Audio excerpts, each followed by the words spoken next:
Good afternoon. That's right. Yes. First of all, it says on the slide, Happy Youth Day, and the world needs your voice. So I want to hear your voice. Are you happy today? Are you happy today? Great. Okay. Right. Well, first of all, let's go to the right. Now, a bit about myself first. Okay, so I'm a lawyer for my day job, and I'm managing partner of my evening job, and I help in running a charity that I found a patients I've been asked to talk about in my research job. So, first of all, it says that I'm between 30 and 40, put up your hand. Wow, you're so nice. Okay, who thinks I'm between 40 and 50? Okay. Who thinks I'm between 50 and 55? Okay. Who thinks I'm between 55 and 60? Yeah, well, they're the ones who are about right, okay? So I'm 57, which given that your average age is about 17 and a half, that makes me about more than 3 times your age. Okay, so I'm an old something which you can fill out the name. Right, so that's me in the office on the day job, the old dinosaur. But I want to hear about you. Okay, so who are your favourite family members? Siblings, mummy, daddy? Dog. Okay, great. Okay, how about you? Within the family, a grandparent, an uncle, an auntie, a cousin? Dad. That's that one. Great. Okay, how about you over here? Who's your favourite? Your sister. Okay, let's come down to the back here. Any favourites over here? Oh my god. Brother. Okay, great. This is interesting. Okay, over here, what about your favourite? Any grandparents or uncle? None, because she's somewhere possibly near you. Okay, does anybody like their grandparents? Okay, anybody like their uncles and aunts? Okay. Right, so actually, where I come from in England, if I ask that same question, almost everyone said they like their grandparents. Why? Because they give them all the things that the parents don't give, yeah? And they give them all kinds of treats, and they're super nice to them. So that's intergenerational, isn't it? Okay? So the young people often like their grandparents, but it's interesting that today, when I ask, it's like, oh, I like my brother and my sister, and or parents, so they're much closer to you. Okay, let's move to what issues matter to you. You're all activists here, and I've already been enjoying talking to some of you. So, come and tell me, what are the things that keep you awake at night about Hong Kong? Okay, about Hong Kong. Gender awareness, great. Okay, all right. How about over here? Sneak in. The naughty question.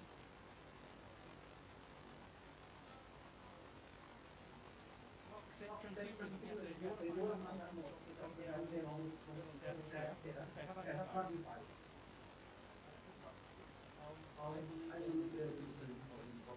In poverty, fantastic. Keeps you awake at night about Hong Kong.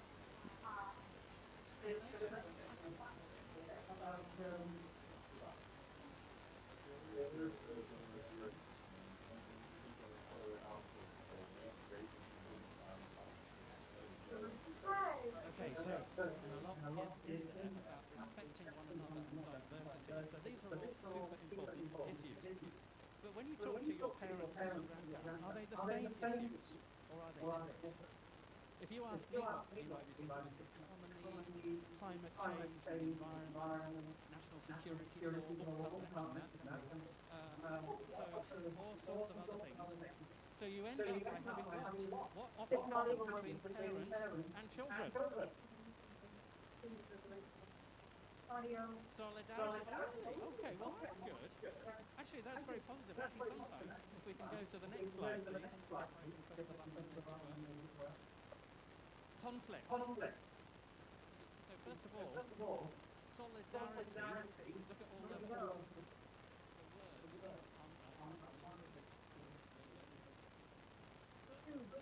Help from the back. There we go. Solidarity. Now, there are some words here that actually I find really interesting, and and they're not involved. They're the ones you can hardly read. Strong, together, one, human, society, empathy. So solidarity is how do we work together to find the things that we agree upon. But intergenerational, actually, I think a lot of people disagree. So is there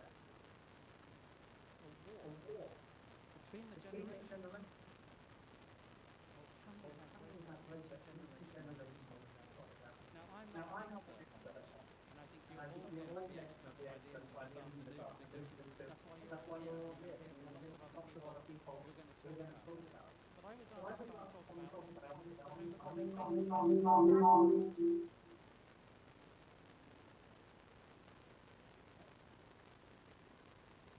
So, one of the challenges for us all is how can you leverage the potential of all generations? So, every one of you here, you have your views and ideas, especially those in the back about discrimination, economic wealth, or active consumerism, toxic consumerism. We have different views and different perspectives. How can we respect life? So, you need to be conscious of how and where you spend your time. And you probably have a bit more time on your hands than I do these days. Maybe you do. But think about who you spend time with. You want to collect all the friends or younger ones? Now, for me today, why did I come to them? It's actually because I wanted to interact with you. Not so much to talk about the home of loving faithfulness, but thank you very much for allowing me that opportunity. Because I'm an old FART, if I'm allowed to use that word. And so actually what interests me and excites me is what people are like, which is why I started with those questions. So I need to listen to you.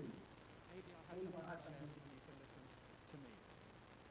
So, celebrate the connectivity that you have with different generations, because we all come with different perspectives. You need to connect with technology and volunteering, and I can see you're all doing a bit of that. Connecting with technology. I've already learned today, some of you will say I've got a newsletter about the home of loving faithfulness. One thing it doesn't have on it is a QR code. Something that you all have is a QR code on everything. So I need to get that all got copied. So apologies for that. Let's try the next slide. Mentoring. Actually, Danny Holloway just talked about that. Such a great thing. Every child needs at least one adult who is irrationally crazy about you and you and you and each one of you. And if you can find a good mentor, I promise you, it should really spur you on.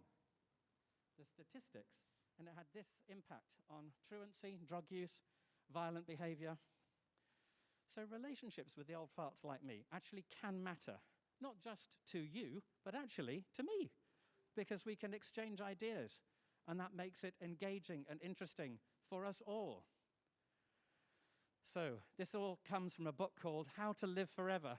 Not that we can, but the enduring power of connecting the generations.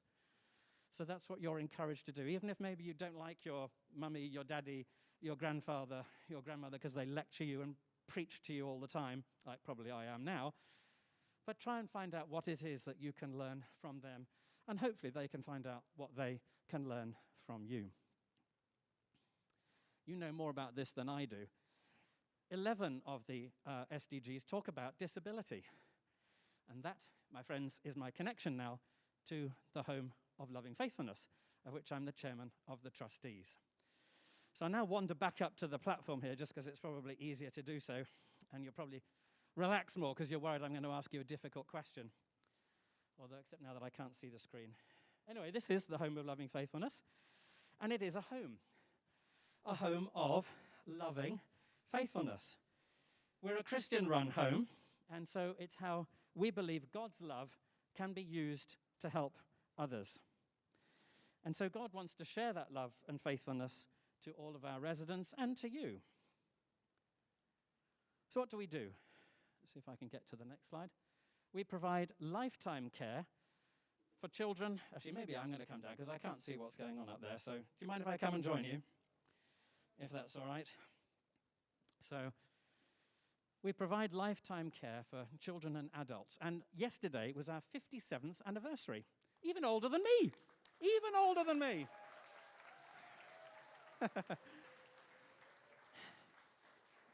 And so when the home was first founded by young people who were probably only about 10 years older than you, 26, 27, 28, two English ladies came out and set up this home. Why? Because if you were born with a disability in 1965, what would happen? Any guess? You'd get killed. Yeah, well, yes, not so much murdered outright, but abandoned to die. So you were right. It's very sad. And so if you were born to a family with disability, you were a curse on the family. So you would be left and, in most cases, abandoned and orphaned. So Valerie and Wendy, who were our founders, they took them in. And so they loved them. And we just said, fine, well, we'll take in these children for life. However long life is. Now, with children with disabilities, you never know how long they're going to live. It could be 3 days, could be 3 weeks, 3 months, 3 years, 30 years. We actually now have some residents who are over 70 years old, and they've been with us the full 57 years. Or maybe they came from somewhere else, but so we actually do have a very intergenerational blessing of these residents of all ages. We don't make any charge. It's all free. No charge. We don't ask for money. It's as simple as that. You come, you join our family, and we care for you. And the sad part is that life sometimes is tragically cut short, and that's been very hard for us all. One of my favorite memories, sorry, I'll probably choke up a bit, is of a little boy, Vietnamese refugee, had no arms and no legs. And he had so much courage, so much courage. He could paint by having a paintbrush in his mouth. He could play the piano by using the stumps of his hips and or his shoulders on a keyboard and play. Very sadly, he died in the middle of one night, and we don't know how or why. Awfully sad. But anyway, life does go on, and so we're blessed by having so many that really inspire us. That when I first met these children, I thought, well, why? Why do we spend so much energy looking after? They can't talk, they can't do anything, they sit there all day, but they are beautiful people. Beautiful people. Later on, I'll have some photos to show you, but I was just talking to a group over there. If you want to hear about art and music, go and talk to this group over there.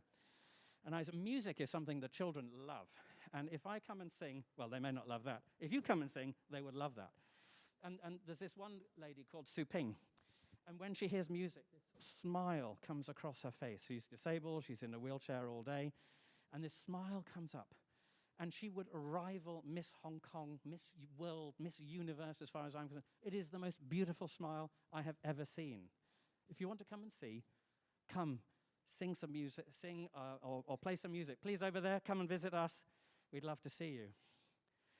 I'm way off track with my time and my slides here. I don't know what I've missed. Yeah. I should talk about our vision, I suppose.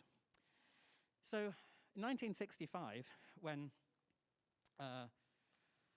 as I said, people would be abandoned. Now, actually, in Hong Kong, there's still a bit of, unhappiness if you have a disabled child in your family. But now most families will look after their child with the special needs. But what happens when you become the parent, you become old and die? So actually, my middle son, we adopted from the home. And so what happens when me and my wife die? And who's going to look after my middle son? So what we're trying to do at the home as a new thing is we're re-engineering our home to take more people, including the parent of the adult with special needs. Why? Because in Hong Kong, if you read the newspapers, every now and then, a whole family will commit suicide because they don't know how to look after their children after they've gone. So they all die together. How tragic is that? Or you read in the newspapers that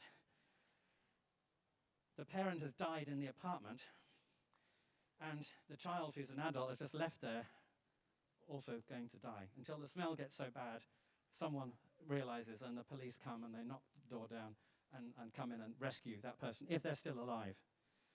So what we think is we should help. And if we can bring in that surviving parent, they can die in peace, knowing that their child is settled in. So that's the first thing, an intergenerational home. Secondly, engage, empower, and employ higher functioning adults with special needs who can work in our laundry, our kitchen, our gardens. And in the newsletter, we have a summer newsletter. You can see in that newsletter, without the QR code, we have a beautiful sensory garden. So you come and work in our garden.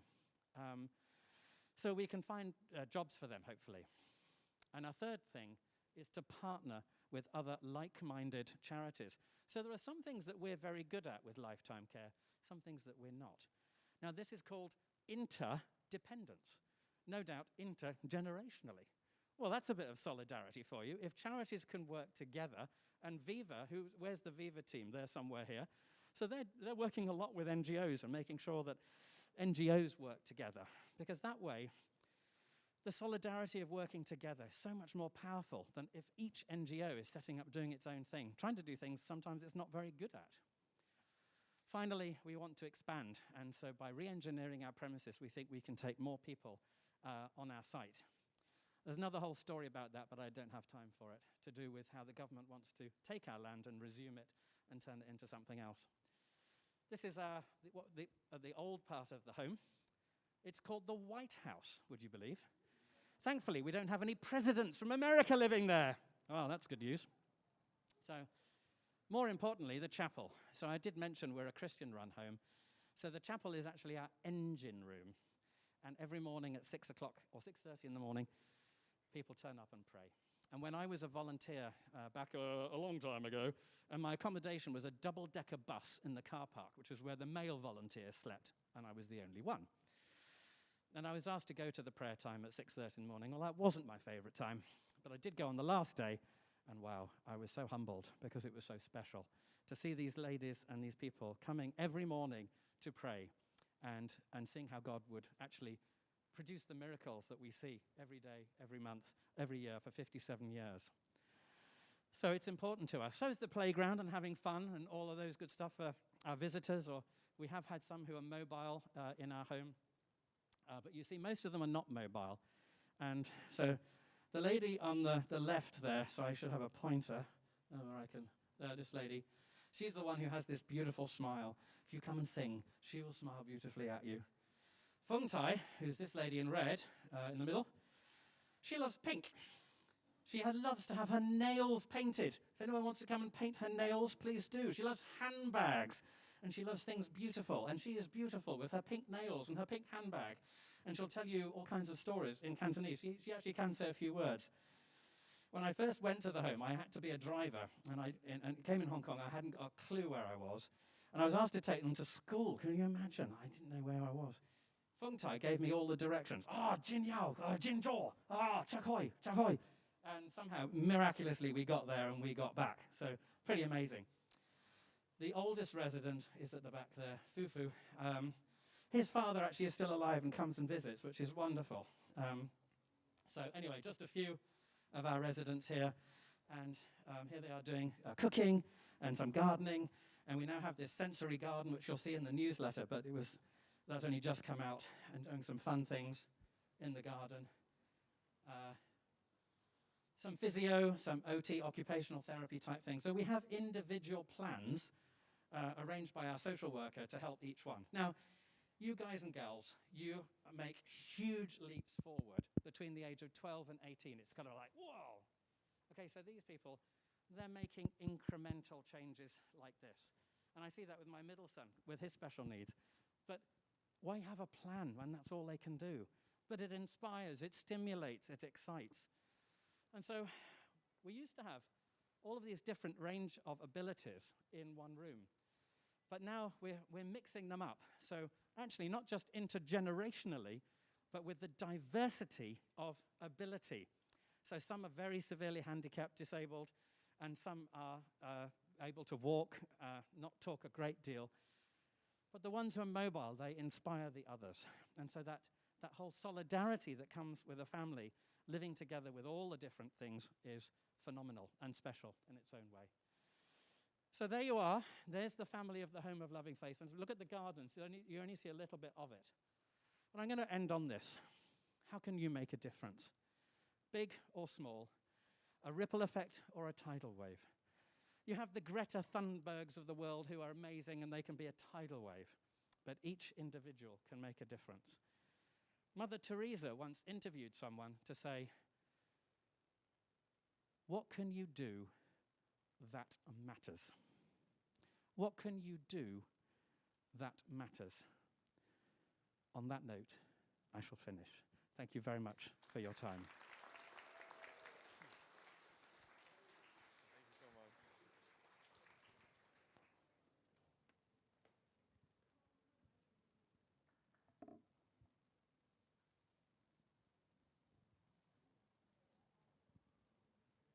Thank you for your inspiring and also entertaining and informative speech. We enjoyed it a lot. Also, a note for the participants is that there should be a donation box, I think, in the middle of the tables. And also, the Home of Loving Faithfulness also accepts donations through direct bank transfer, if I'm not mistaken. And so now I'd like to turn over to Justin to start the individual speaker events from the different youth NGOs we have today. With that in mind, if you want to approach the speaker for our individual Q&As after the photo taking session, please feel free to do that. But then we'll now proceed to the individual speaker sessions for individual NGOs, youth NGOs. So we'll start with the presentation from Kick Action.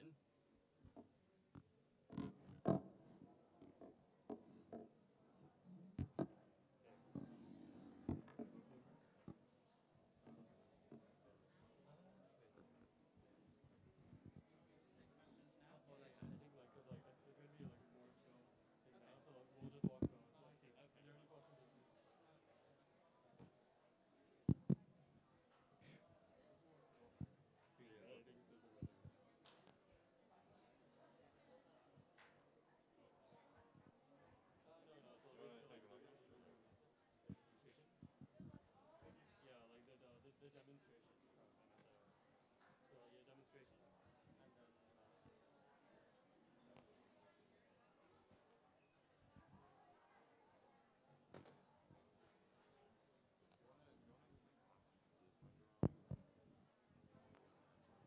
We can line up. We can line up. Do you want to line up first? Okay. Just a quick question. Just a quick thing, guys. Don't worry. If we mess up one thing, that's completely fine. Okay. I think we're waiting. basically, yeah,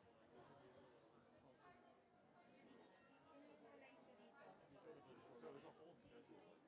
yeah. So that people could listen to if they want to, but like they should be going around. I'm just gonna go.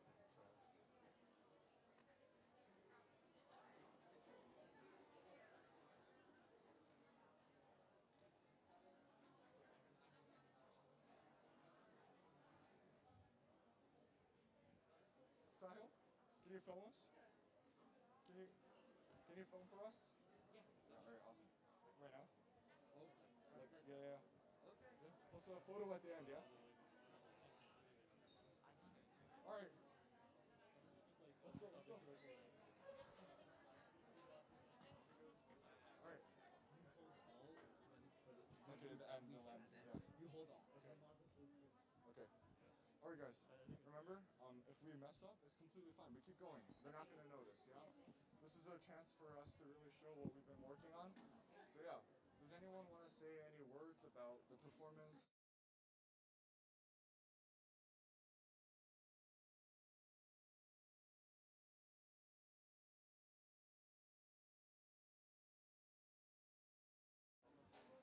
Yeah. Hi, everyone. So we're Kick Action.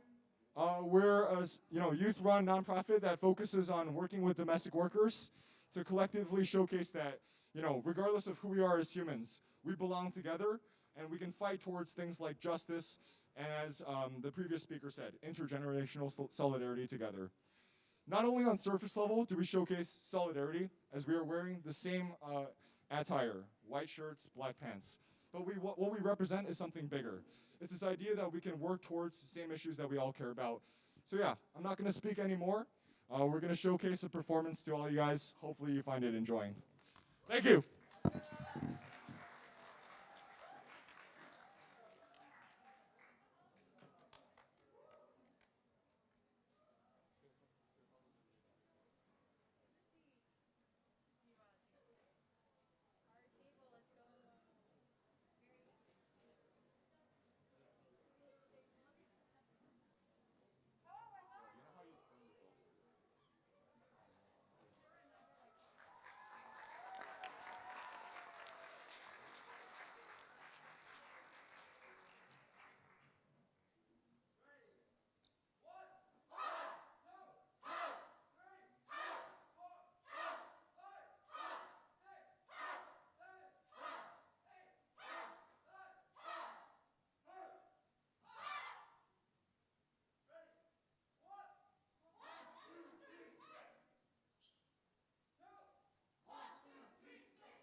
Okay, thank you so much for that really inspiring performance.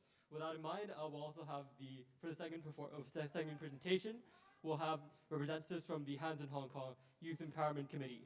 Thank you.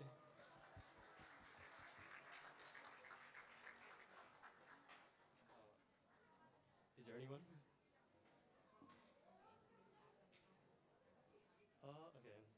Also, in the meantime, while we have these speaker events, please feel free to just like go around the stalls at the back. So yeah, it's a rather informal event for now.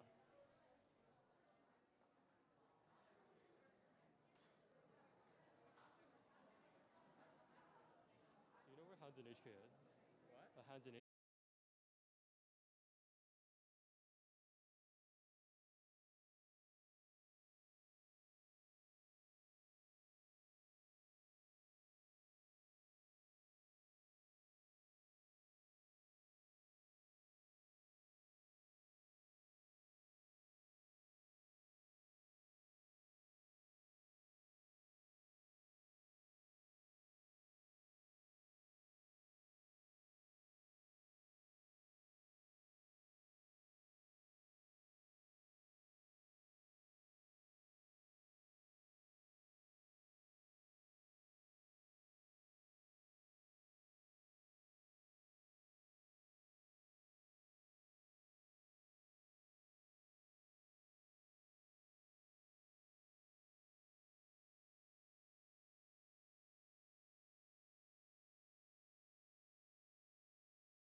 Day with the ITS Education Foundation and its Youth Advisory Committee as we discuss intergenerational solidarity, creating a world for all ages.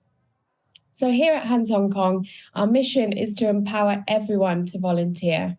We're a local charity developing service programs in partnership with the city's underserved non-profit organizations.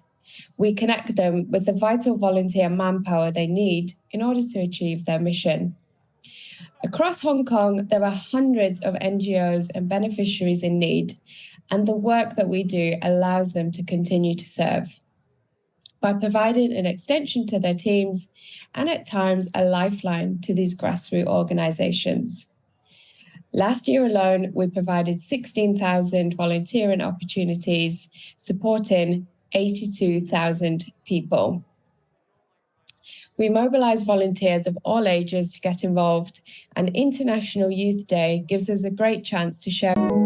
Program, please stay tuned. Selected youth leaders will form into teams and learn the social needs from their representative and NGO partner. Teams will develop and run their own service program and recruit other youth volunteers to serve the community with them. Each program team will have an NGO partner and a mentor from hands-on team who provides expert guidance. Here are the snapshots of the 6 volunteer programs highlighted this year, from reducing food waste and supported over 11. Thank you. Bye.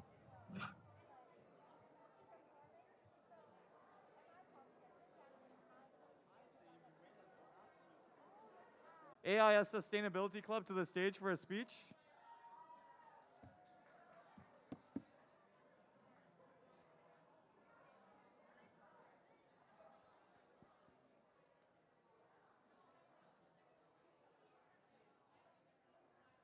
You guys have a presentation? Do you guys have a presentation or is it? No, just speech. Okay. Hello? Hello? Okay. You want to take the stage or? Do you want to take the stage?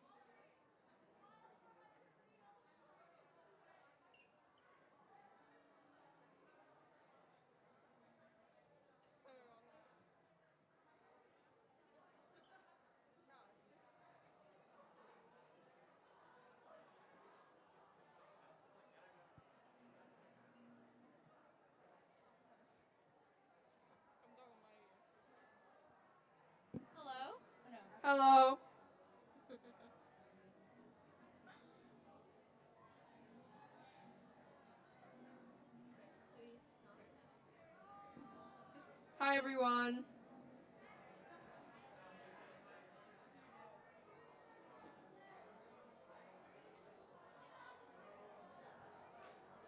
know how to start. How should we start? Just read it out. Do we just talk? Yeah.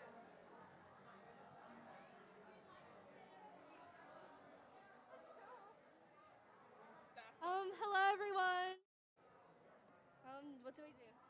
We could just. Okay, just go. We're Valerie and Audrey, members of AISHK Sustainability Group. Welcome to the ITS Foundation's International Youth Day event. We're so happy to see so many people here today. Yeah.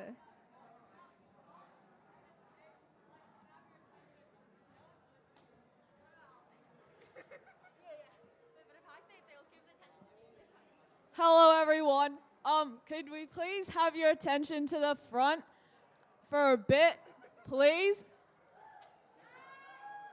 Yup. So maybe you guys could sit down at the front, at the chairs at the front, or just like discuss a bit quiet. Hello? Hello?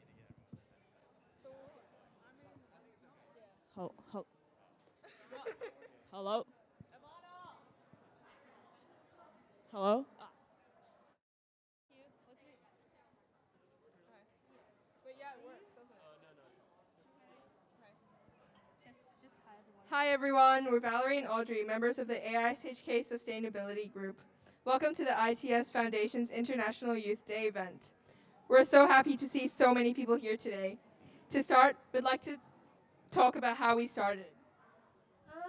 Okay, so in early 2021, a group of 5 students volunteered to take part in. Hello, it's working. In ESF's NatureWorks competition, where we had to come up with environmentally friendly ways to improve our school. The whole week was dedicated to promoting sustainability in different ways. We had a plant pot decorating competition where students from primary and secondary could come together and decorate plant pots, and a flea market where we brought in items that we didn't need and exchanged them for other people's things that we would use. Overall, we learned a lot from this experience and were inspired to start a sustainability group.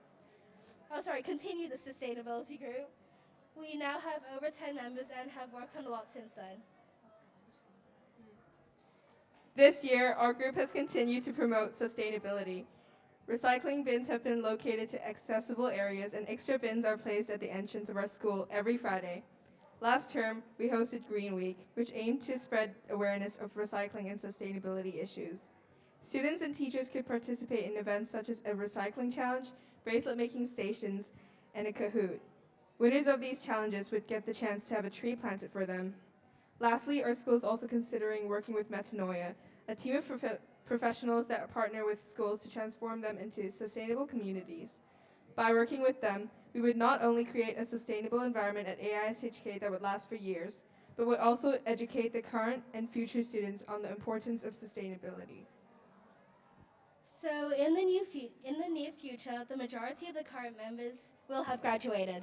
As contradictory as it may sound, we want to make it so that there is no need for a sustainability group, where our whole school will be dedicated to creating a sustainable learning environment. However, there's still time before then. We would like to find more long-term solutions to keep our school environmentally friendly. We would love to have more events like this one today to form stronger connections with other schools and further advocate for sustainability. So thank you all for coming. We hope you enjoy this event and feel free to ask us any questions.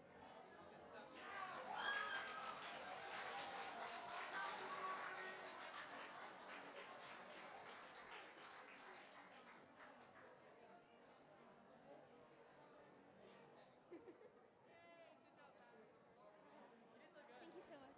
Cool, no worries. With that in mind, we'll move into the 4th presentation by Helpers for Helpers. Thank you. Yeah? Photo backdrop, yeah. Oh, cool.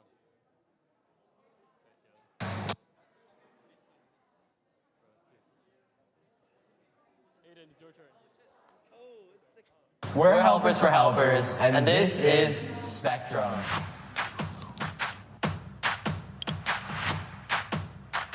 Hi, I'm Jeremy Duterte. I'm Lorena Bisorio. I'm Sarah. I'm Annalyn Albier. I'm Christina Di Malenta.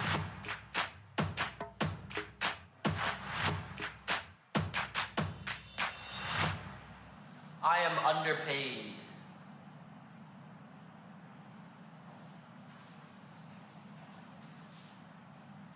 Because they just follow the guidelines. So they're just paying me the basic wages.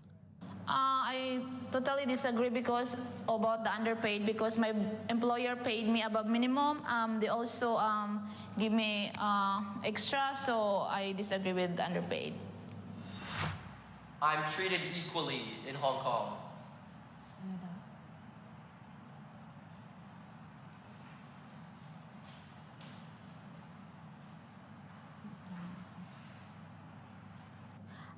I agree because my employer is treat me as like a member family, and then it seems like I'm happy to work with them.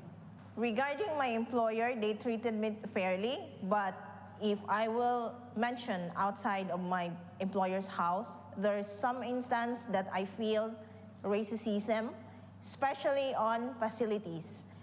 Let me mention one, swimming pool. Like when your boss will tell you to accompany their kid, and of course it's below 5 years old, so you need to also go down to the swimming pool. And then some locals will just stare at you as if you're the dirtiest person on earth, and then just like complains of why the helper goes to the swimming pool. And for me, this time is not really nice because, you know, it's clearly racism. And I hope all of our minds now will be open that we are all equal, we are all human. Okay, the next question is, I enjoy my life in Hong Kong more than my country of origin.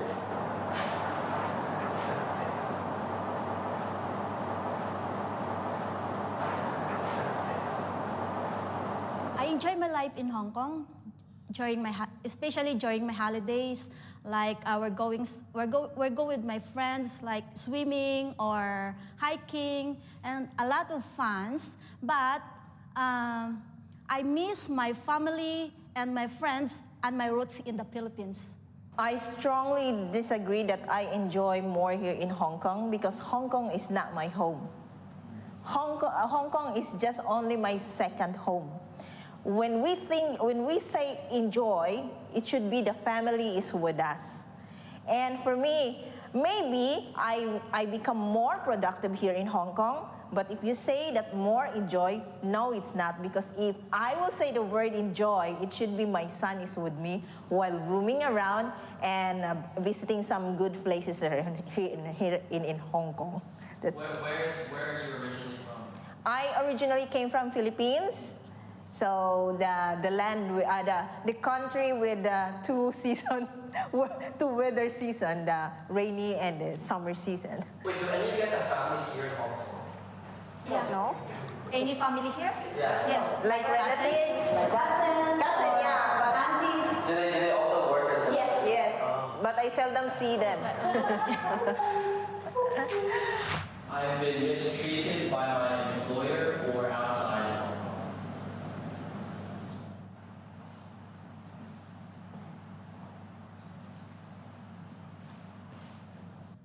I was mistreated by some people before, like when I go to the market.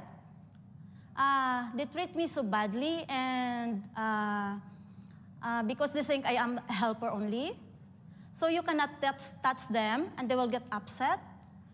Because it's a crowded place, right, in the market. So, example, you touch them, they will get angry, and they look down at me because they think, because I'm only just a helper.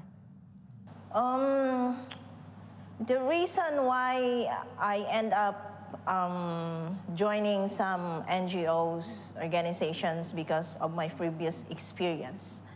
Not all helpers here in Hong Kong have or got some good employers.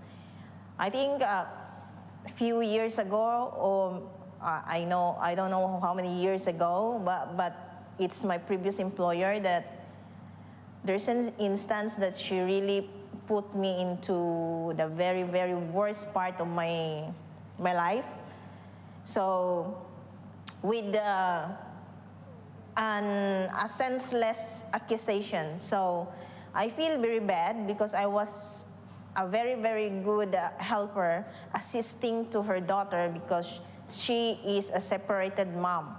And her daughter and me just live together, but with just one mistake, which she also is the one who make it, she mistreated me badly that we end up going to labor court. So that's why I feel like mistreated.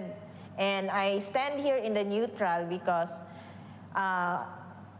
more employer of me is very good. And then also I was able, I can say this, a chance or a bad chance of experiencing an employer that mistreated me. And by the way, I can say now that I'm thankful that she do that to me, because if not so, I will not end up in NGO organization, and I cannot help my fellow migrant workers who also experiencing the same situation that I have before. Okay, thank you. Wait, so Azumar, you guys have experienced mistreatment before, right? You have, right? because neutral is like, I have some employers also is good, and then so I stand here because to be fair with my good employer, I cannot just stand here. The question is personal. If you're mistreated, you need to be agree, and then if you're neutral, it should be like right this moment. Before he's asking about have you mistreated before, so you need to have like. Okay. There is enough support for domestic workers in Hong Kong. I think this one.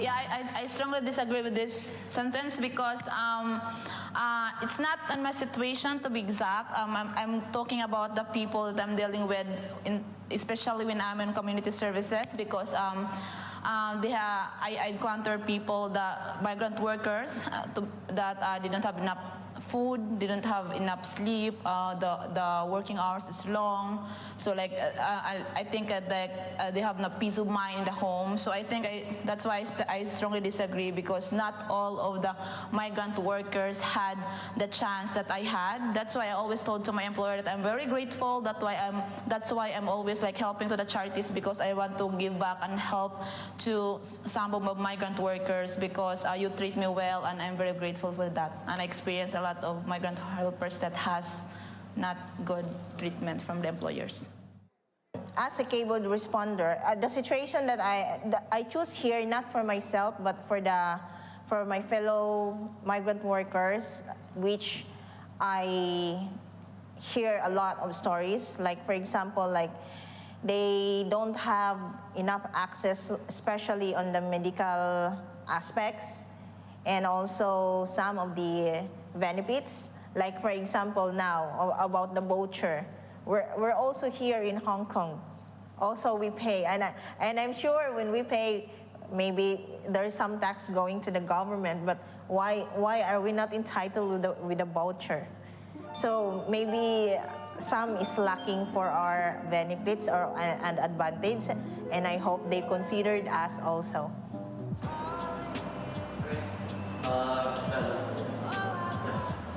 Okay, thank you.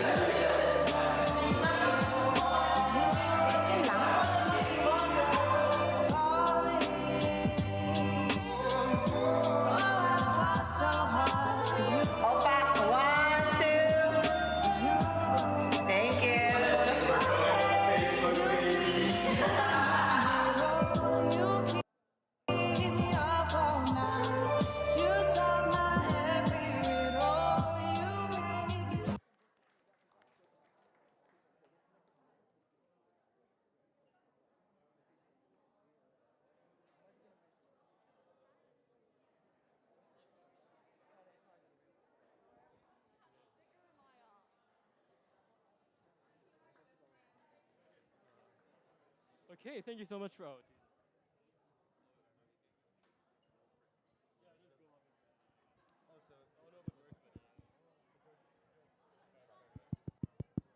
Hello, hello, hello.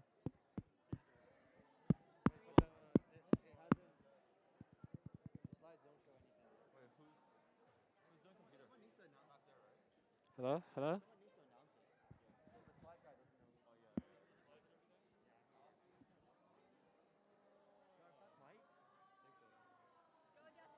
Hello, hello, hello. We're just waiting. David. I don't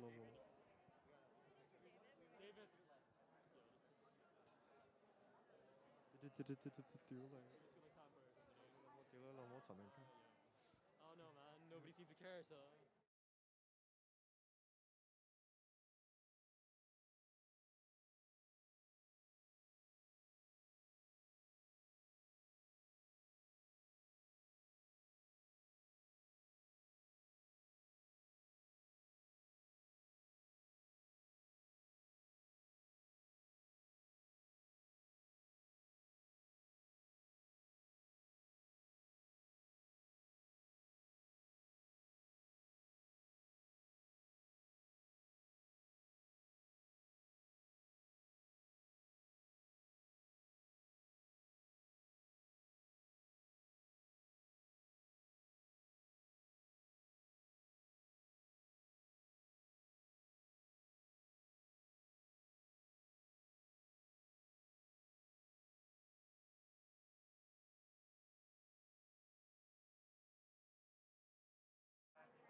Oh, damn.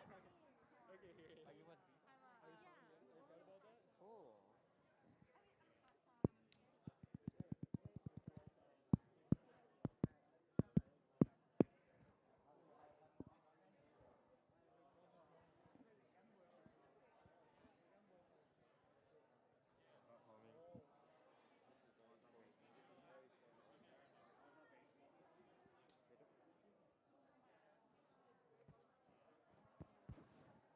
I'm just gonna share and give it away.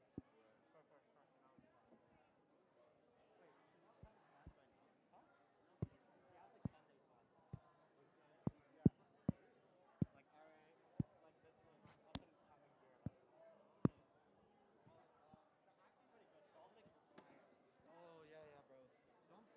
Dominic scored higher than all of us. Yeah. Okay, okay. Honestly, Dom's not a 79 speaker. Oh, okay. Hello, hello. Yeah, just go up. They'll share like the slides and everything. It's all loaded. Oh, okay, cool, cool. Oh yeah. Yeah, we can share our slides. Alright, I'll wait for you to call Actually, me up. cool. Alright, bro. No audience.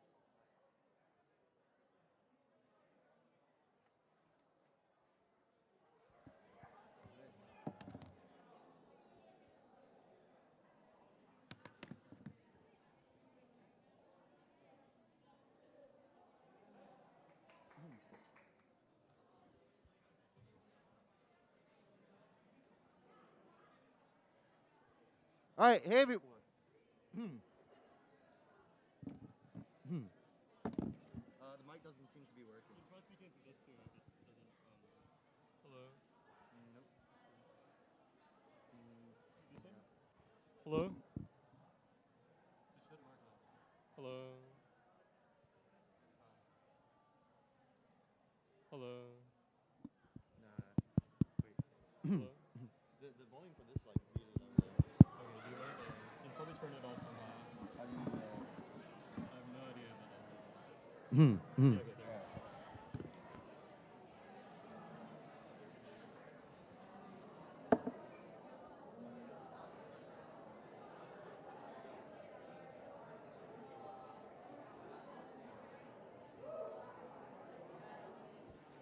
Okay, so thanks everyone for being here today and for being at this International Youth Day conference. My name is Alexander Zhang, and today I'll be sharing my initiative of Students for Science. So, before I get into, wait, sorry, I have a slider here. So, before I get into what my initiative does, I want to bring some context to our world in 2022, right? So, as you guys can see from the slide here, we see a multitude of issues listed by the World Economic Forum as the most pressing issues in 2022 and the upcoming 2 years, right? And we see that from this top 10 list, almost all of these issues have some sort of scientific solution. If not a solution based direct in science and technology, it is a solution that must be drafted by individuals who are scientifically literate. And so what do we mean when we say scientific literacy? It's essentially the ability to comprehend science, comprehend technology, and then to make informed decisions. And then I think another part of being scientifically literate is also understanding the essence of science, which is a lack of bias, right? So, in other words, to be scientifically literate means to be all-inclusive and to be understanding of science, right? And so we see that the top 10 issues here in the world, they all require a solution based in science. Now, what is the issue then? Are we prepared to solve the issues of 2022 that we've listed above? Now, given that the theme of this event is intergenerational solidarity, and the fact that the definition of intergenerational solidarity is given by the UN as achieving the SDGs requires the world to leverage the potential of all generations. Action is needed across all ages to achieve the SDGs and leave no one behind. And so I think as a metric to see whether we are prepared to handle the issues of 2022, I think we can then ask ourselves two questions. The first is, do we have all-inclusive solutions to all income groups, to all ethnicities, and to all people in the world? And the second question we need to ask is, have we left anyone behind? And so, as a raise of hands, I think I want to sort of like take a survey, right? Who thinks that our solutions are not inclusive enough? As a raise of hands. All right.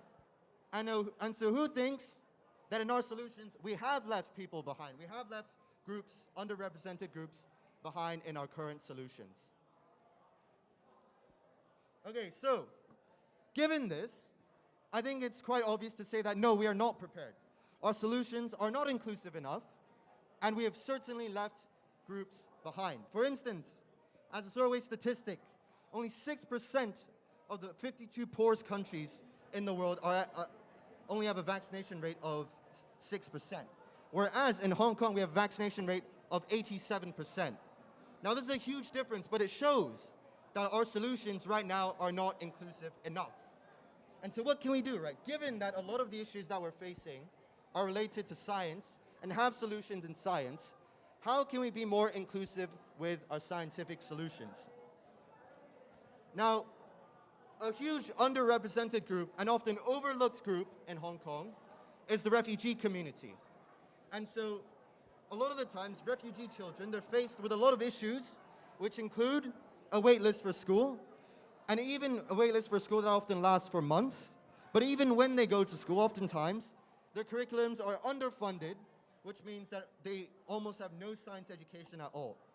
Even in the cases where there is science education, there's a huge lack of lab equipment and also adequate staff to run through any science experiment. And so in the rare cases in which refugee students do make it into school, are able to have science classes, they're only reduced to textbook memorization, which again is the extreme minority here, because we think that the majority of refugee students in Hong Kong are on the wait list for schools and are not able to obtain adequate education in science. And so the solution here is simple. In order to tackle the issues of 2022 that have the solutions based in science, we need to first provide opportunities for historically underrepresented groups to have a seat at the table for solutions, but secondly, to also create opportunities for inclusive innovation in science and technology. Now, what do I mean when I say inclusive innovation? This essentially means having tailor-made solutions to the issues of 2022 made by community members of underrepresented groups. That's how we can get the most inclusive solutions. That's how we're able to achieve the greatest impact. And so, essentially motivated by this, Students for Science, we think that in order to fill in this gap of educational disparity, we've adopted an experience-based program. That is, we don't want to teach science as a type of textbook memorization. We want our students to experience science firsthand through experimentation and discovery. That, we think, is the best method to obtain maximum engagement and impact in terms of science education. And so, building on this fact of experience-based programming, we essentially have two strands. First of all, we run in-person science lessons with our refugee students. And second of all, we deliver remote learning science kits to our refugee beneficiaries. Right? So, before I move on, I'd like to give sorry, I just realized I haven't moved the slide in a while. So, that's our diagram there of essentially a flowchart of our initiatives. So we have in-person lessons, and we also deliver science kits to the doors of refugee families. Right, but before I move on, I want to give a huge shout out to these 4 refugee organizations that we've been working with throughout this past year. They've been really great in supporting us and giving us the opportunity to teach science to our refugee partners and the students, and really helping us make connections with the refugee community. Right, so one of our 2 strands in Students for Science is our in-person lessons. And we go to refugee offices, refugee centers, and have science classes for children around the ages of 6 to 11. And so these science lessons, with these science lessons, what we want to do is prioritize the principle of experience, of discovery. We don't teach concepts, but rather, we allow our students to explore these concepts through experimentation. For example, one of our most famous lessons is really building rockets powered by baking soda and vinegar. And so what this does is that this essentially teaches them principles of gravity, chemical reactions, and also pressure.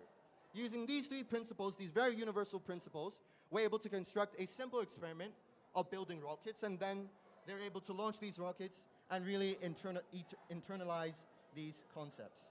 Another one of our very well-received lessons is building lava lamps using only water, oil, and food coloring. Again, with these 3 ingredients, we're able to convey very universal topics of science, such as density and buoyancy. So, in terms of our materials, it's really straightforward.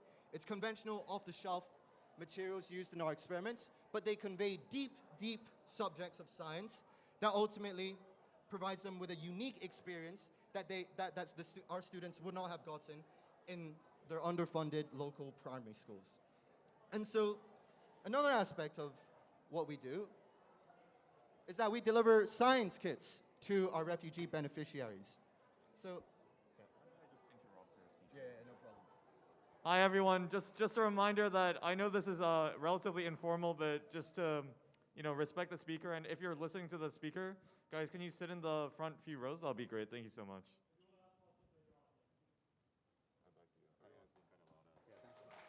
Yeah, no problem. So yeah, thank you guys for your attention. Essentially, as a TLDR, SFS, we do science education for the refugee group. We work with refugee students, but carry on with the presentation, right? We also, so recently, given the 5th wave of COVID-19, as everyone has experienced around January, everything shut down, right? Refugee centers shut down, schools shut down, and so we couldn't run our in-person lessons anymore. But we realized that there was still a demand for science. Our students still wanted to learn, and yet they were trapped in their homes due to social isolation and due to social lockdowns caused by the 5th wave of COVID, right? And so we had to innovate. We had to do more than just wait the wave out and go back to our in-person lessons, right? So what we came up with, what we innovated with, was our science kits. Now, what these science kits are essentially, you can see some of them at our stand, is that they're just cardboard boxes in which we have, again, conventional off-the-shelf materials which have experiments, right? So we design experiments using simple resources, and ultimately we're able to mail them out to refugee families. So to date, we have designed, made, produced, and delivered 300 science kits to refugee families across Hong Kong through the past 6 months, and we've received really positive feedback. And so with these science kits, a lot of our very well-received ones are, for instance, investigating the speed at which bean sprouts grow, depending on whether they're raised in full sunlight or in darkness. And another one of which is by folding paper airplanes to teach principles of aerodynamics. Again, you can see the clear link here is that we're able to use simple off-the-shelf materials to teach principles of science, which provides, again, a deeper level of engagement with the students and science. And so, with regards to our testimonials, we know our work is done, and we know our work is successful after every single lesson, when we see the smiles of our students' faces, when they run back to their parents and they talk about the experiments that we've done. But I want to share a particular story of this student named Arnold, who, when I first met him in our in-person classes, he was a very shy individual. He didn't really talk much to any of his fellow classmates in our class, and he was generally very introverted. But then, after he received our science kits, where this particular experiment, as I described earlier, of looking at the speed at which bean sprouts grow while grown in the dark versus in the light, he was particularly amazed at his result, because he noticed that bean sprouts in the dark actually grow faster initially. And so this is what we want to encourage, this process of science, of discovery, and ultimately, Arnold now is really passionate about biology. He's now able to confidently share his discoveries and ultimately grow as a student. Now this is a story that is sticking to me a lot as the power that science can have in terms of changing people and leaving a deep, deep impression on their outlook of science. Now, I want to show a quick video of some of our experiments that we've been doing throughout Okay, so there's a bit of a logistical issue with our video, but essentially the video has a lot of the experiments that we've been doing. A lot of them are very colorful, they're very flashy and big.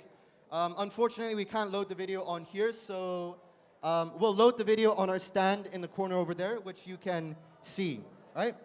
So moving on, after we've talked about, could we just go back to our original slide, please? Okay, thank you. So with our video, we wanted to showcase a lot of the experiments that we've been doing. And originally, we wanted to do something live here, but given constraints with equipment and the time, we're unable to. And so with the video, you can see our video on our stand in the corner there. So I'd now like to invite up Alexander Ching, another member of SFS, to talk about the future of our organization and what we plan to do in the future.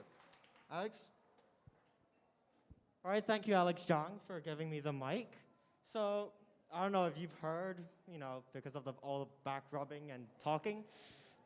So now I'm going to talk about the future of SFS and what we're going to be aiming to do. All right. So as we've been looking at the things that we've done in the past, there are a few things that we actually want to work on and improve. So we're working on these two things, the frequency of engagement and the amount of awareness we can get for our service, right? So firstly, I'll talk about the frequency of engagement. So we realized that our students kind of just engage with us for these small remote learning science kits. And they happen periodically, like once a month or twice a month. And we see that that's generally not enough to sustain their interest for science. So what we're going to do is that we're going to have a hybrid model where we're going to have longer term experiments like this hydroponic kit that we've designed and that we'll be producing and be giving to schools during the next school year. Guys, may I have your attention, please? May I have your attention? Yep. All right. So as I stated, we're going to be having these new kits being distributed to schools, underfunded schools, and not only that, also offices of NGOs that we currently partner with, such as Christian Action or BOH. What does BOH stand for again? Branches of Hope, yes. We're going to be sending these kits over to there so we can have longer term, longer scale, bigger scale biology experiments for these children. Sorry, can we go back? Thank you. All right, on to the second thing here, right? We're trying to improve in terms of our awareness. And I see that it really needs improvement since a lot of you guys are talking right now, right? But when we aim to change our awareness to improve on that, we're thinking more than that, right? We're trying to bring more of our services to more refugee students that really need the education right now. And this is why we're going to go digital. We're going to be making videos that show us explaining science, answering questions, so we can make sure that people that can't receive these learning kits, or that people that can't come into these in-person lessons, they will also be able to receive a decent science education. So that's all for what we're going to be doing in the next school year. So please stay tuned, follow our Instagram, so you can catch up on what we are doing throughout the next year. Thank you very much. I'll let Alex Zhang wrap this up. All right, thanks, Alex. So, to conclude, right, essentially, the message that we've been trying to propagate throughout this entire presentation is that if we want to be of service to the community, if we want to make a difference, we need to be hands-on. We've realized that education can't be simply dry textbook memorization. It requires effort from us as teachers to put in time and to create authentic experiences in which students can learn science authentically.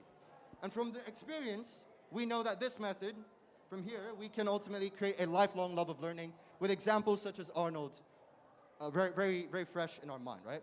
And so finally, in terms of how you can help, if you would like to learn more about our organization and some of what we've been doing, please feel free to stop by our stand there in the very right corner of the room. We'll have more information, and if you're interested, leave a contact. We'll follow up, right? Finally, we have our social media here on Instagram at sfs.hk. Follow for more information regarding some pictures about our experiments. We post regularly up there. So thank you guys all for your attention, and that'll be all from me.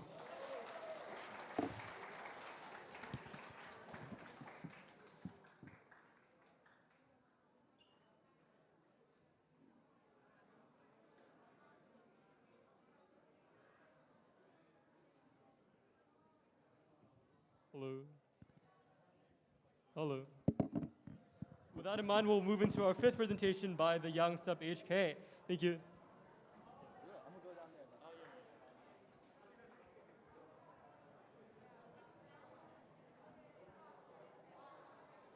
Hello everyone, my name is Miguel, and I'm the founder of the Young Step HK. Thank you, thank you. So what do? Essentially, we go to a variety of different organizations, and we convince them to create opportunities and internships for secondary school students. Why do we do that? Because perhaps as many of us have experienced ourselves, internships can be really, really difficult to find. And I'm sure it's not lost on any of us here, the importance of having opportunities to engage with at this age. Over the last 3 months since we've launched, we have accomplished a variety of what I believe are awesome things. We've connected 90 people to work experience provided by our 26 plus partner organizations. These partners include consultancy firms, law firms. We've also hit several other milestones, including being featured on SCMP. But I don't want to spend this very moment talking about my organization and all the stuff we've been up to. That's because I can do that any time today. Instead, I want to talk about something that's been on my mind for quite a while. Something that couldn't be more relevant to today's theme of intergenerational solidarity. A few weeks ago, I spoke to the CEO of a fintech company. Just like I do with many CEOs, I asked him, hey, would you be willing to offer some internship opportunities on my platform? He told me that his firm would not be interested in working with my organization. He told me that his firm did not want to work with secondary school students. I asked him why, and he strangely replied, because teenagers are unreasonable. When I first heard this, I was a bit shocked. quite frankly, I was disappointed. I had talked to many CEOs and founders before on behalf of the Young Step, and this was the first time I'd ever been met with a response that we were too unreasonable to work with.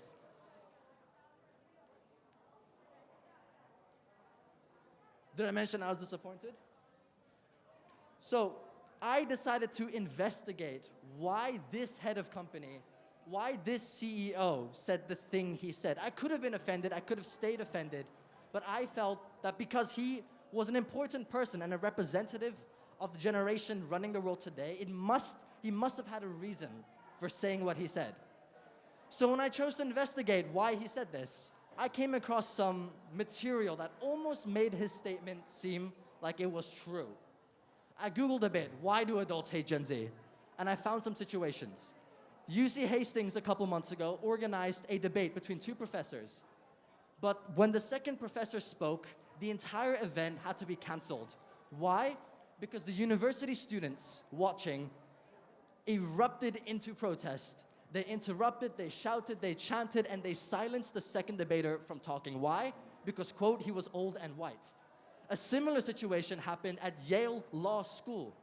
A guest speaker who happened to be old and politically conservative got kicked out, more like threatened out of the premises, because the university students there refused to let him speak. Now, I believe these examples are extraordinary exceptions. They do not happen, at least I hope they don't. But I believe fundamentally what we're seeing in these two situations is silencing those in power. And I believe that is something that we do experience far too often. So why am I saying this? Do I agree with the CEO I spoke to that Gen Z is unreasonable? Absolutely not. Here's what I think. I think Gen Z is unwavering. I think Gen Z is determined. I think our generation is passionate. Our generation will relentlessly both defend and fight for what we believe in, and that is our greatest strength. That is our best quality. But the irony is, sometimes one's greatest strength can also be their undoing and their greatest weakness. What do I mean by this? I believe that it is fair enough from my own experience, as a student leader here today, that we as Gen Z sometimes take this relentlessness too far. Sometimes we might be perceived as uncompromising or overly fixated. Here's the thing. For the first time ever in human history, there are 5 generations sharing the workplace. There is no better time for us to be uncompromising and not overly fixated. Different generations have experienced a variety of unique defining moments. Each generation has gone through their own triumphs, their own challenges that have gone on to define their generational values. The baby boomers listen to jazz. We listen to Justin Bieber, for example. It is completely natural that different generations are going to have different ideas as to how to approach certain things. And this could not be more true when it comes to today's discussion of how best to solve the world's problems. Climate change, inequality, poverty, these are all problems that plague the world today. And as I've established, different generations are going to have different ideas as to how to solve them, different ideas as to how to tackle them, or in some cases, they might believe that doing nothing is the best course of action. Of course, I don't mean to generalize. I believe that every generation within them is going to have groups of people and individuals who might disagree themselves. I don't mean to generalize, but it is a fair statement nonetheless. It is also a fair statement to say that today's generation running countries and companies have disappointed us with their lack of action when we are living in a time that desperately needs it. Our generation might feel infuriated. Our generation might feel angry at the decisions that today a generation makes, because our generation might have done differently. But the solution is not to antagonize. The solution is not to villainize those generations running countries and companies today that we might not necessarily agree with. Instead, the solution is to open dialogue, not close it like in the examples I gave it. The solution is to be open-minded. Ask yourself not how I can work against those I don't agree with, but ask yourself how I can work with those I don't agree with. That will lead us to compromise. At the end of the day, the reality is this generation, a generation with the most passion to change the world, is not in charge. We don't run companies. We don't run countries. That means we have to inspire right now today the generation that is doing those things to create change. We can only do that by being open-minded. I believe that compromise, that is fundamentally what intergenerational solidarity is all about. With compromise, that is the only way our generation can reconcile differences with other generations. With compromise, that is the only way we can truly stand together as one people to create a better world for all of us. That's all I have to say. Thank you.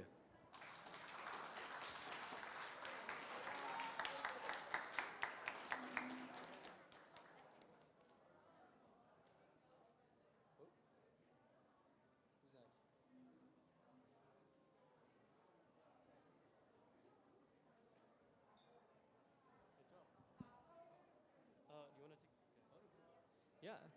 With that in mind, we'll now be moving on to a speech by the Firework Project.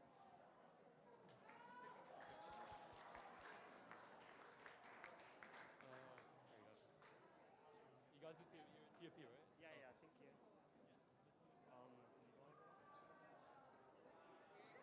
It's better we go. Or you guys can stay here and then I'll ask you guys to come. All right.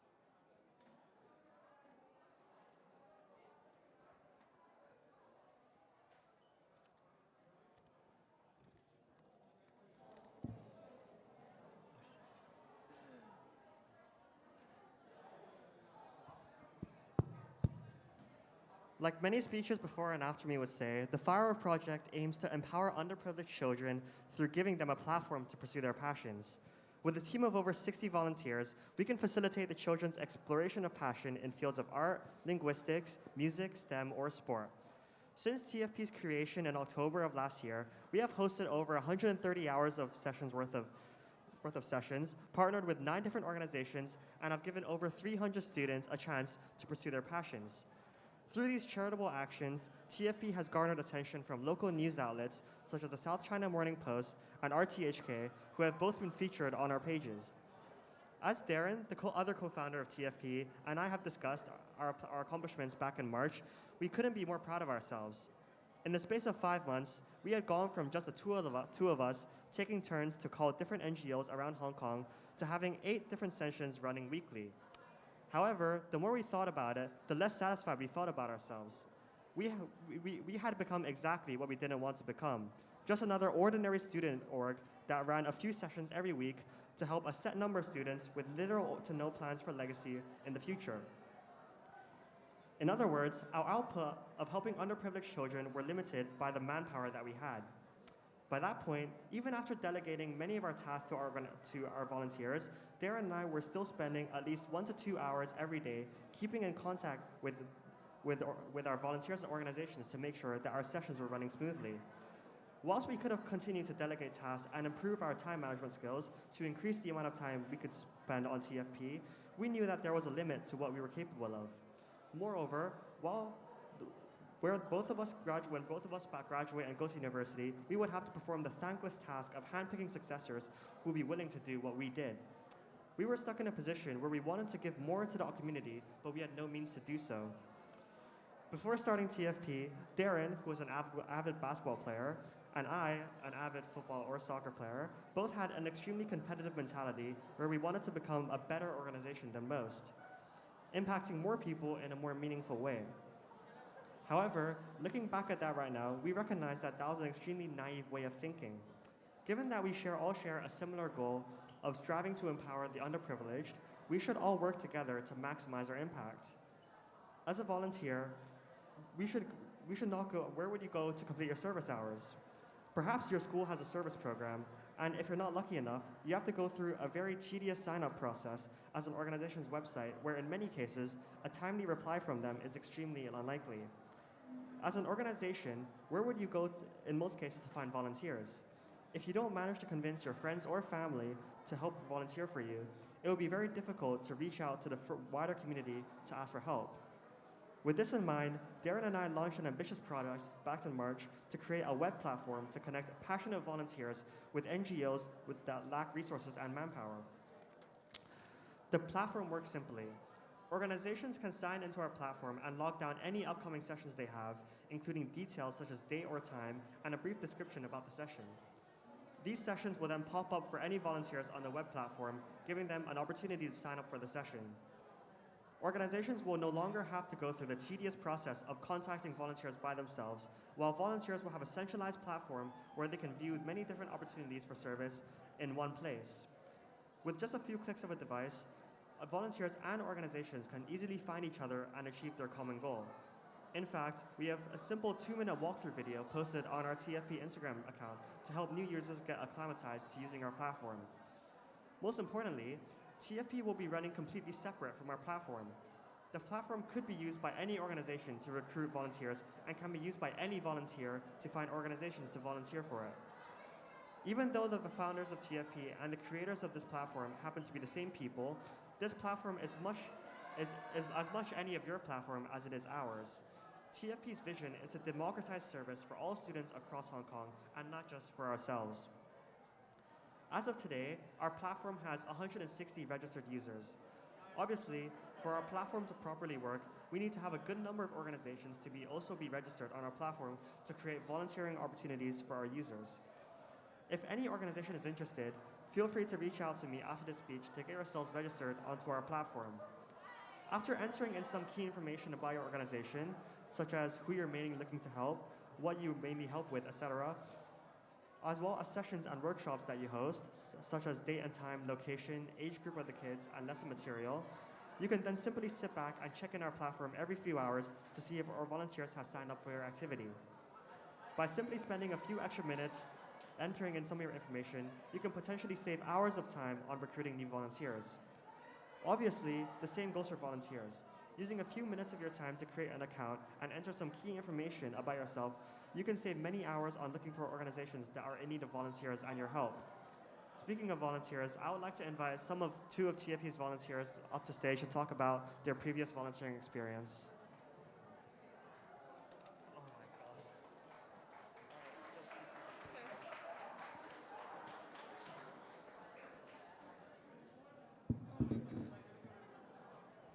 Hi, my name is Avery, and I'm from Diocesan Girls School.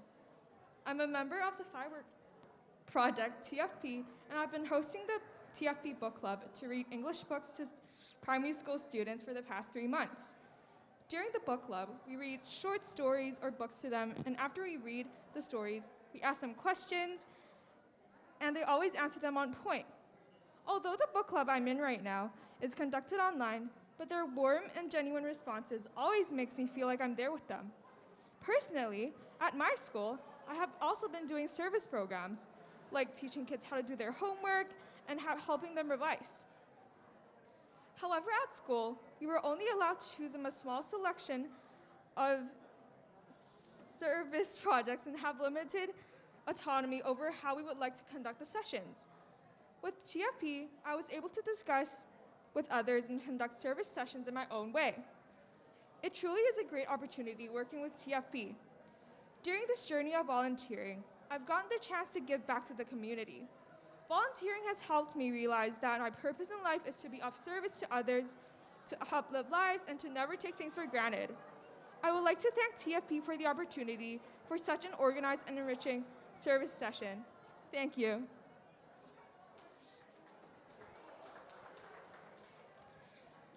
Hi, I'm Erin, and I'm another volunteer from the Firework Project. And as a fairly new member of the Firework Project, I had only taught one course on music theory and composition.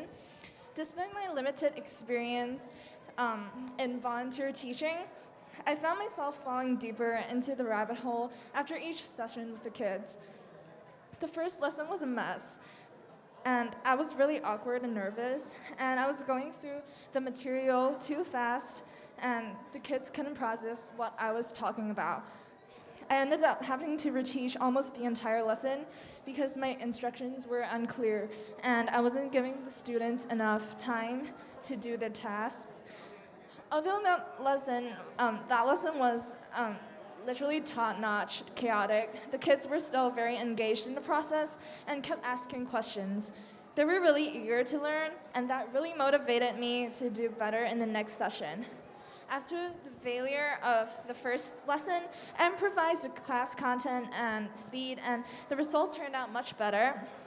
Children actually followed what I was teaching, and the lesson went a lot smoother. In cases where they had questions, we would open breakout rooms for a short one-on-one session and solve whatever problem they had at hand. Slowly but surely, progress was made in class. They went from having little to no knowledge about music to being able to identify various key signatures. The children always had big smiles on their faces when they said their goodbyes after each lesson, and seeing them so happy makes me happy too. Volunteering may seem insignificant in others' eyes, but when you realize that these modest actions can have a huge influence in someone's life, it would give you a sense of satisfaction. As Dr. Martin Luther King Jr. once said, everyone can be great because anyone can serve. You don't have to have a college degree to serve. You don't have to make your subject and verb agree to serve. You don't have to know the second theory of thermodynamics in physics to serve.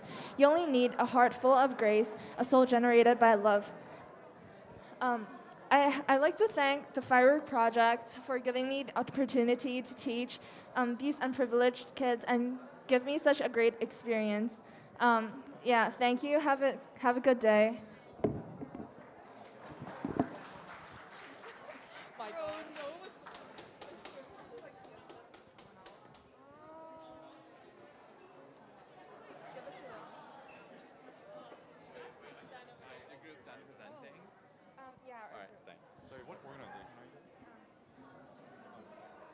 Can you grab I think those two also in your group as well? Yeah. All right, thank you, Firework Project, for your presentation. Hi everyone, it's Aiden and Dave. And next up, we'll have Light Their Rights. Wait, sorry. Time auction, sorry. This will be a video in the form of a fireside chat. Yep. Hi everyone, it's Aiden and David from the ITS Youth Advisory Council. And today for International Youth Day, we're with Miss Fionn Leung, who is the co-founder and CEO of Time Auction. So Miss Fionn, would you care to introduce yourself? Thank you, Aiden and David. Yeah, sure. So I'm Fionn. I'm one of the founders at a charity called Time Auction. And what we do mainly is really simple. We want to get more people to volunteer. And how we do that is we mainly have two things we do. One is on our platform, you can see a lot of really cool experiences that you can redeem as long as you have completed a certain number of volunteer hours at any NGO. So for example, you can volunteer 10 hours in a beach cleanup or helping the elderly, and you can redeem, say, a yoga class to like a coffee workshop to like a mentorship opportunity. There are all kinds of really fun and cool things that you can redeem. So with this program, we've been running for 8 years now. And what we realize is the people who tend to volunteer and join these programs, these events and experiences are students, university students or high school students, and also a lot of working professionals. So people who are ambitious and also really driven to help the society and also really driven to learn. So we also started doing our second program about 3 years ago before COVID, which is seeing how talented our volunteer community is and seeing how much nonprofits actually need skilled volunteers. We started a second program to help other nonprofits to recruit these pro bono support. So people who can do them, help them do maybe a bit of marketing, translation, photography, or website. So we now support over 530 nonprofits in Hong Kong, and they have already recruited over 10,000 skilled volunteers in the past few years, and they've done already, I think, over 1,600 projects last time I checked. So a lot of really great impact coming out of the virtual volunteer space, even though it's been such crazy, difficult few years with COVID. All right, thank you. So how and why did you decide on this incentive mechanism to promote volunteerism? And did you have any other ideas for how Time Auction could work? Yeah, so I guess we just kind of bump into it. So originally, my friend started time auction first in Canada, and initially it was really an auction at school. So it would be like, say, maybe Apple donates an iPhone, and you really raise your hand and say, "I'll do 100 volunteer hours this year," and then maybe Aiden says, "I'll do 120," and if he wants, then the iPhone is his, like at the end of the year. So when we first started, I was a fresh graduate. I was working in banking. And then I thought, I really didn't like my job. And I really wanted to learn from people who have, found a career that they love doing. So I talked to my friends, said, hey, can we start this in Hong Kong and maybe change the model a bit? Maybe you volunteer, you can redeem learning experiences, mentorship experiences. So my friend and I in Hong Kong just thought, oh, what the hell? We just try this side project. And that's how we kind of got into it in the first place. All right. So you mentioned how Time Auction just started originally as a regional thing. So what was your vision when scaling Time Auction as a whole, but also to other countries? Yeah, so our vision has always been, we thought, because I used to volunteer a lot, also to get a bit away from work, but also to see, I used to, I love climate change and helping those kind of causes. So, obviously the first thing I did was to do a beach cleanup. And I thought, oh, it's just like a simple beach cleanup, right? But it was such a memorable experience because we went to this beach in Hong Kong.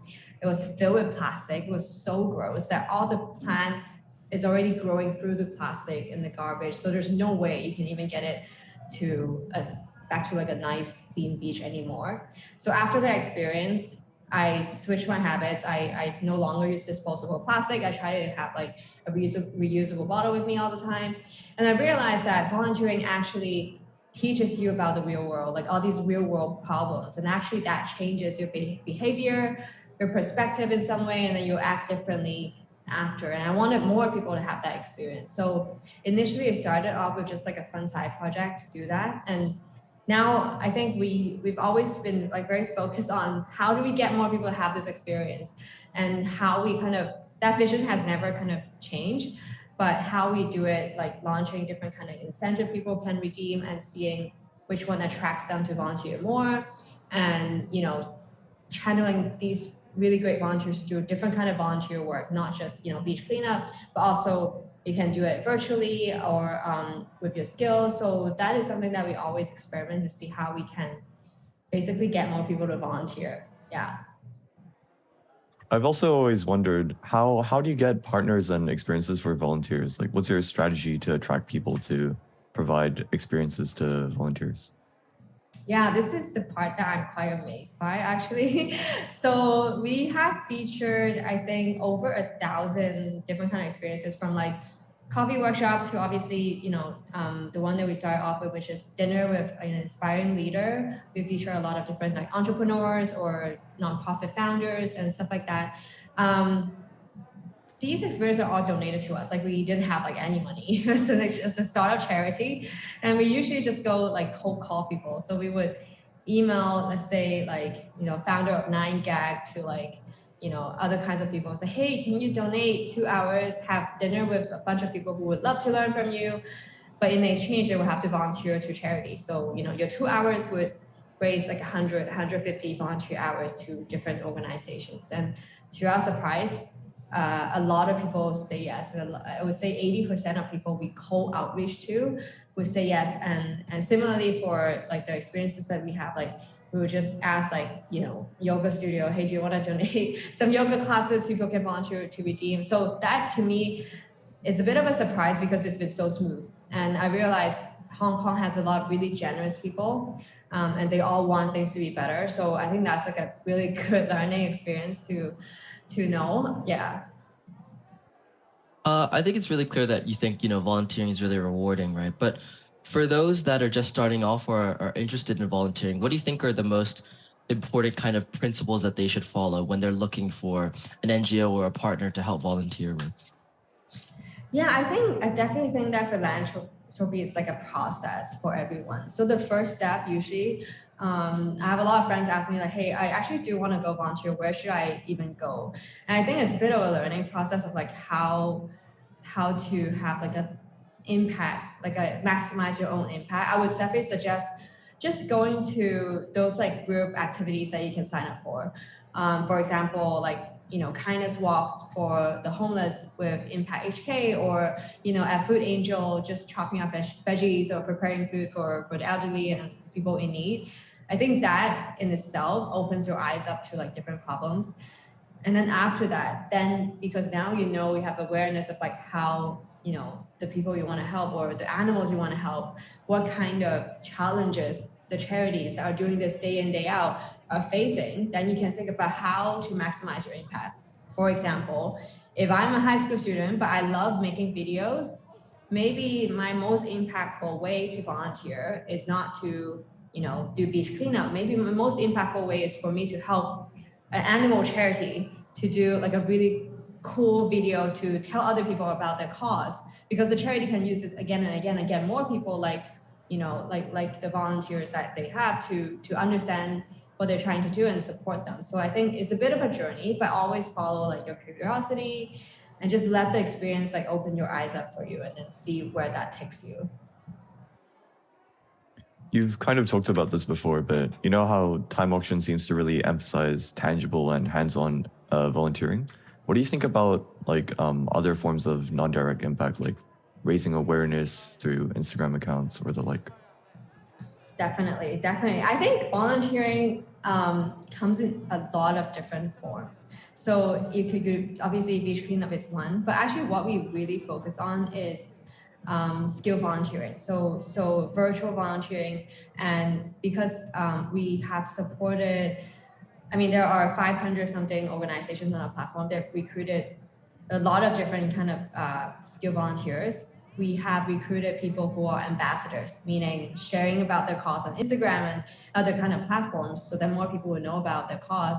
We have recruited yoga instructor to help teach kids how to be active when school was in lockdown.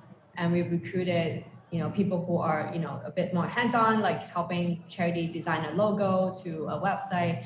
So I think volunteering really comes in many different forms, and doesn't even have to be like a volunteer activity. Like if you go on a hike and you just pick up trash along the way, I think to me that's also volunteering, because you're doing something that you didn't get paid for and you're actually trying to make the world better.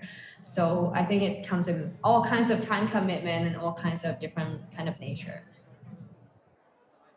Just one last question, Ms. Fion, before we close off our little chat. How important do you think it is for youth like us to kind of connect with volunteering and service? And how could they use Time Auction to kind of help support that?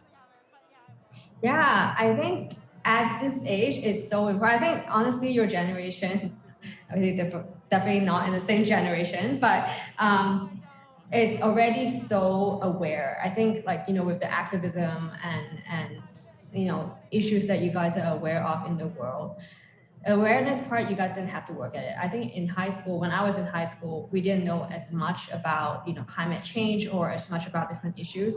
I think the key though is, I think I read like a research before, a lot of people care about these issues, but actually a lot of people still use disposable plastic. When you ask them, do you recycle? Most people still say no. So I think the most important way is really to get out there. I think, how we can maybe get involved in is check out some of the charities that we support on Time Auction. There are so many different kind of projects that you can get your hands on. I would say there are at least 20 to 30 new projects every week that are that posted on our platform, so you can check out if there's anything that you want to do. I think that's a really fun way to get started. And of course, like with your volunteer hours, you can redeem different kind of stuff that you would enjoy and maybe learn something from as well. Okay, and lastly, how big of a demographic is youth? Does youth play in your Time Auction community? How often are youth using Time Auction? How do you define youth? What is the age range? I guess that's a bit subjective. Maybe like 25 to yeah, all the way from like kids to 25 years old, give or take. Okay, I would say most people on our platform are about 18 to 40. So I think youth actually makes up a very big part of that segment. But I think, to me, the demographic we tend to attract youth, I feel like it's a bit of a mindset than actual age, because we see, you think about them as like someone who's really driven to learn and curious about other sectors, and that's when you absorb as many experiences as possible. And we see that kind of mindset in people who are 30 years old to maybe 45, and they want to switch to a new career. They still have that mindset. And with these volunteer projects, it opens them up to like a whole new world of different kind of skill set, different kind of exposure. So I would say it's really for everybody. If you have that kind of mindset, you probably have a lot of fun doing this kind of volunteering. Yeah, I definitely agree. It's more of a way of thinking that it is like an actual age range or anything. Okay, thank you so much for your insight and time, Ms. Fionn. But that's all the time that we have for today. If you guys want to learn more about Ms. Fionn or Time Auction, you can go to timeauction.org to learn more or to even volunteer. And thank you so much for your time, Ms. Fionn. Thank you. Thank you guys. Thank you. Okay, hopefully we'll see you soon then. Bye.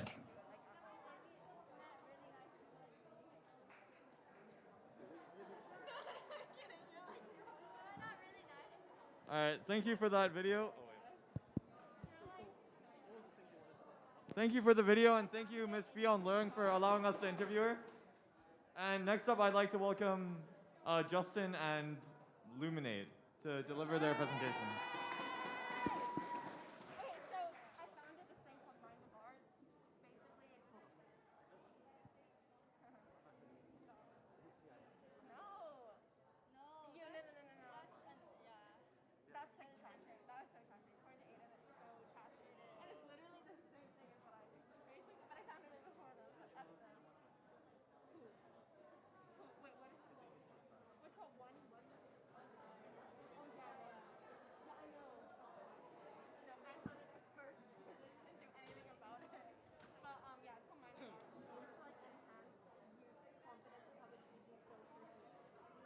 Okay, hey everyone.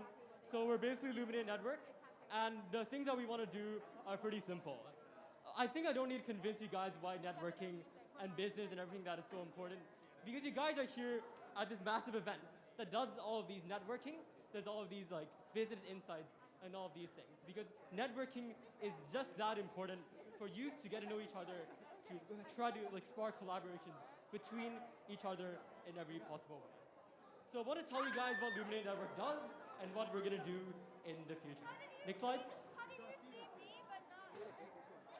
Great. So let's just really quickly talk about what we do. Let's just really quickly make this really short. So for community, there's a few things that we're currently doing.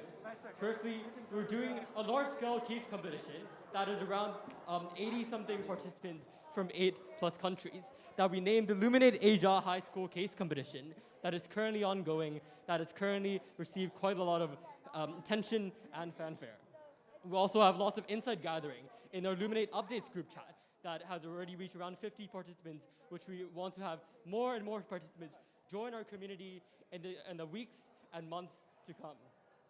Finally, we also have a whole host of networking events poised to come later on, but also have more networking events that we also hosted before, like the picnic that we have hosted like a year ago, but also many different networking events that are to come in the future. Next slide. So here's a bit about our future plans. I want everyone here to be sort of involved in one way or another. First thing is the Luminate Updates chat, in which you'll be able to know more about cutting-edge opportunities related to business and entrepreneurship, only for youth and for Gen Z, all those things that are so important for you in the first place. Second thing, we also want to introduce new recruitment. Although we want to keep our team moderately small, we still think it's incredibly important for people to access our community, to know more about what we do, and so we can access more people, more demographics through that.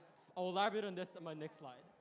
Third thing is more community events. So we can further broaden our community to have more insights, to more networking events, to evolve these things, because we're better as a collective as a whole. Next slide.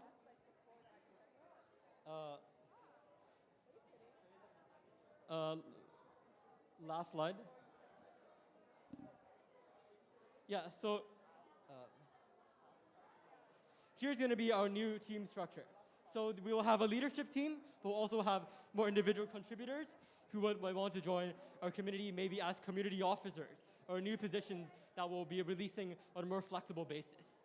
So in these positions, you'll be able to, even if you're, say, in year 8, year 9, you'll be able to access our community to know more about the many things that we're doing as of now, to join our new events and programs. So you can, from even drafting small emails to making small social media design posts, that's where you can first join our community and we can first start making an impact with this.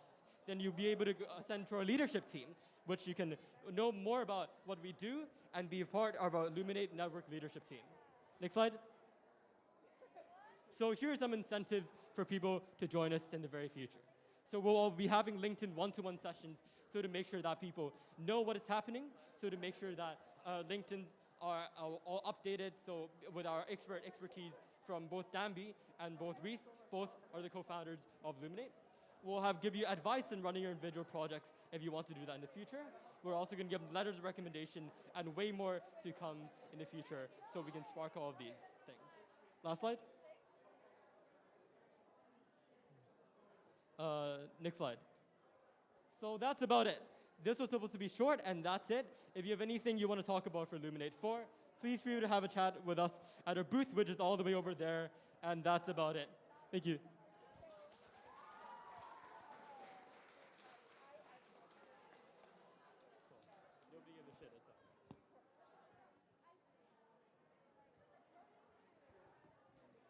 All right, thank you, Justin and Illuminate. And now we'll have Hong Kong Student Ventures. Please come up to the stage.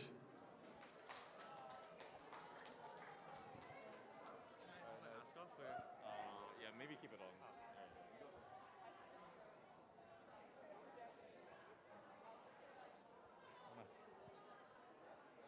Hi, sorry, can I have everyone's attention for 2 minutes? All right.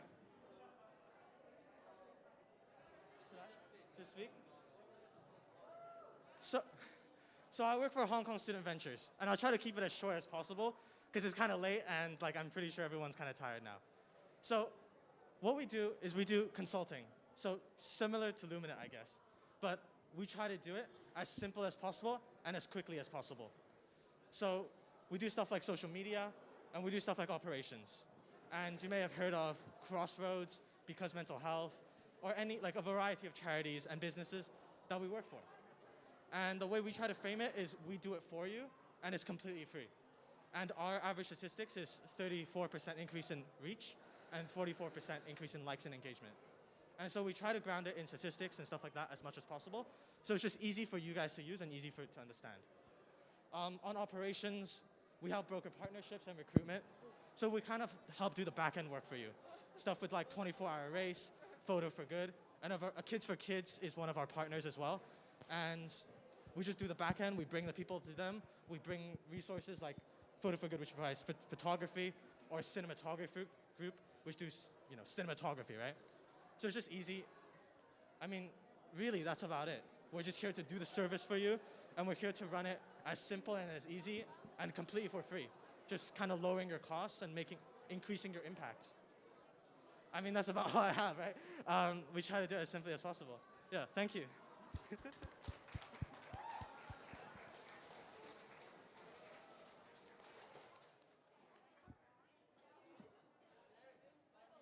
Yeah. No, you are such a bad client. He's the worst client in the world. He doesn't take my suggestions. He doesn't listen to my recommendations. He doesn't use his data.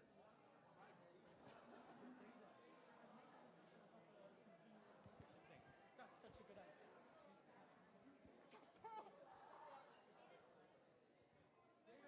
David. Bro, come on. MC. Sorry, I'm so sorry. Okay.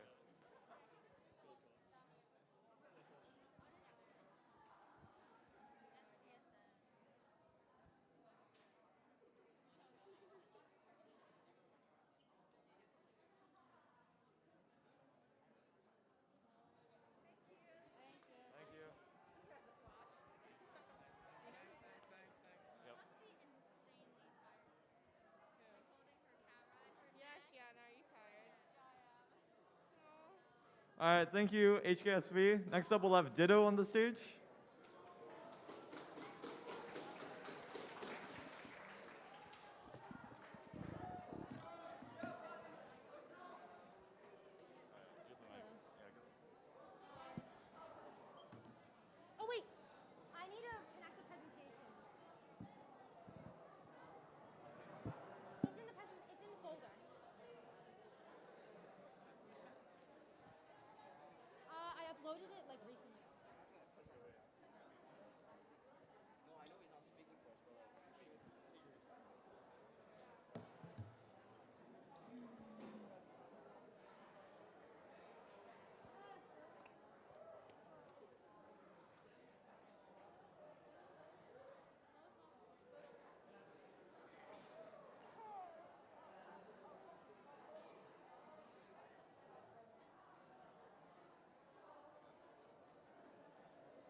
Okay.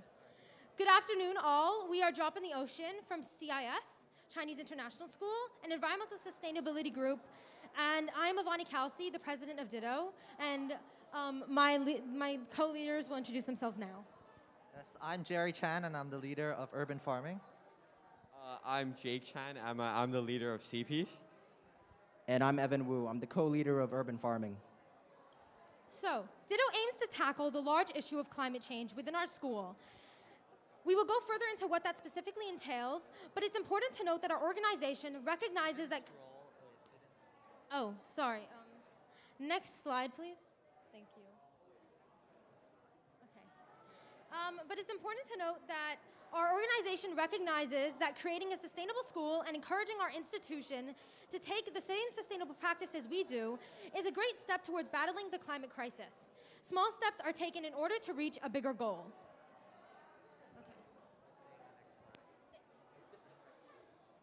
At Ditto, we aspire to be leaders and agents of change. Each strand focuses on a different environmental issue. Firstly, urban farming focuses on sustainable gardening solutions. CPs focuses on reducing plastic pollution in Hong Kong and the conservation of our local waters.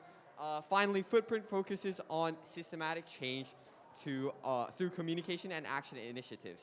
We aim to cover many different SDGs, including climate action, life above and underwater, responsible consumption to reach our CIS community and our wider Hong Kong community. Students and leadership work together in order to achieve effective change and foster eco-literacy in our students. So now I'm just going to talk about a system that our comms president, Alex Zhang, actually created. It's called the 2 Eyes, and it's in terms of how we, reach awareness and support.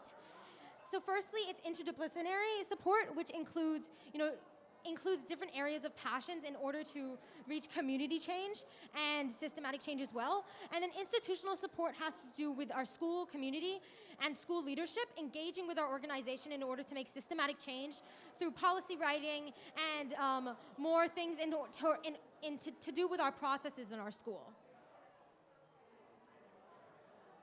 So, next I want to talk about the sustainability audit. So the sustainability audit was a school-wide sustainability review that took place during the 19 to 20 school year. With the assistance of Metanoia, which was actually previously mentioned in this event, a firm of sustainability consultants specializing in schools, they helped us audit various different metrics of our sustainability process in order to reach a cohesive conclusion of CIS's sustainability situation.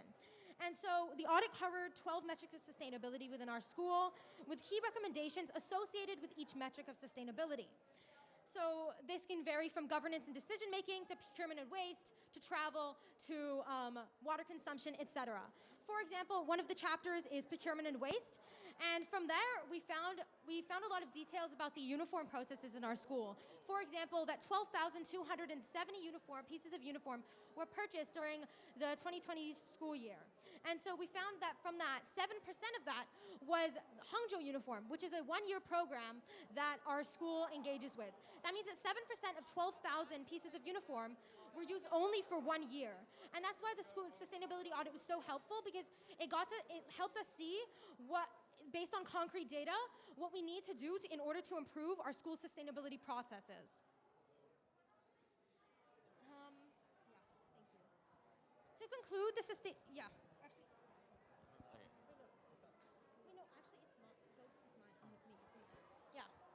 Next, I just want to mention one of Ditto initiatives is the KPI team, which is something that we created this year.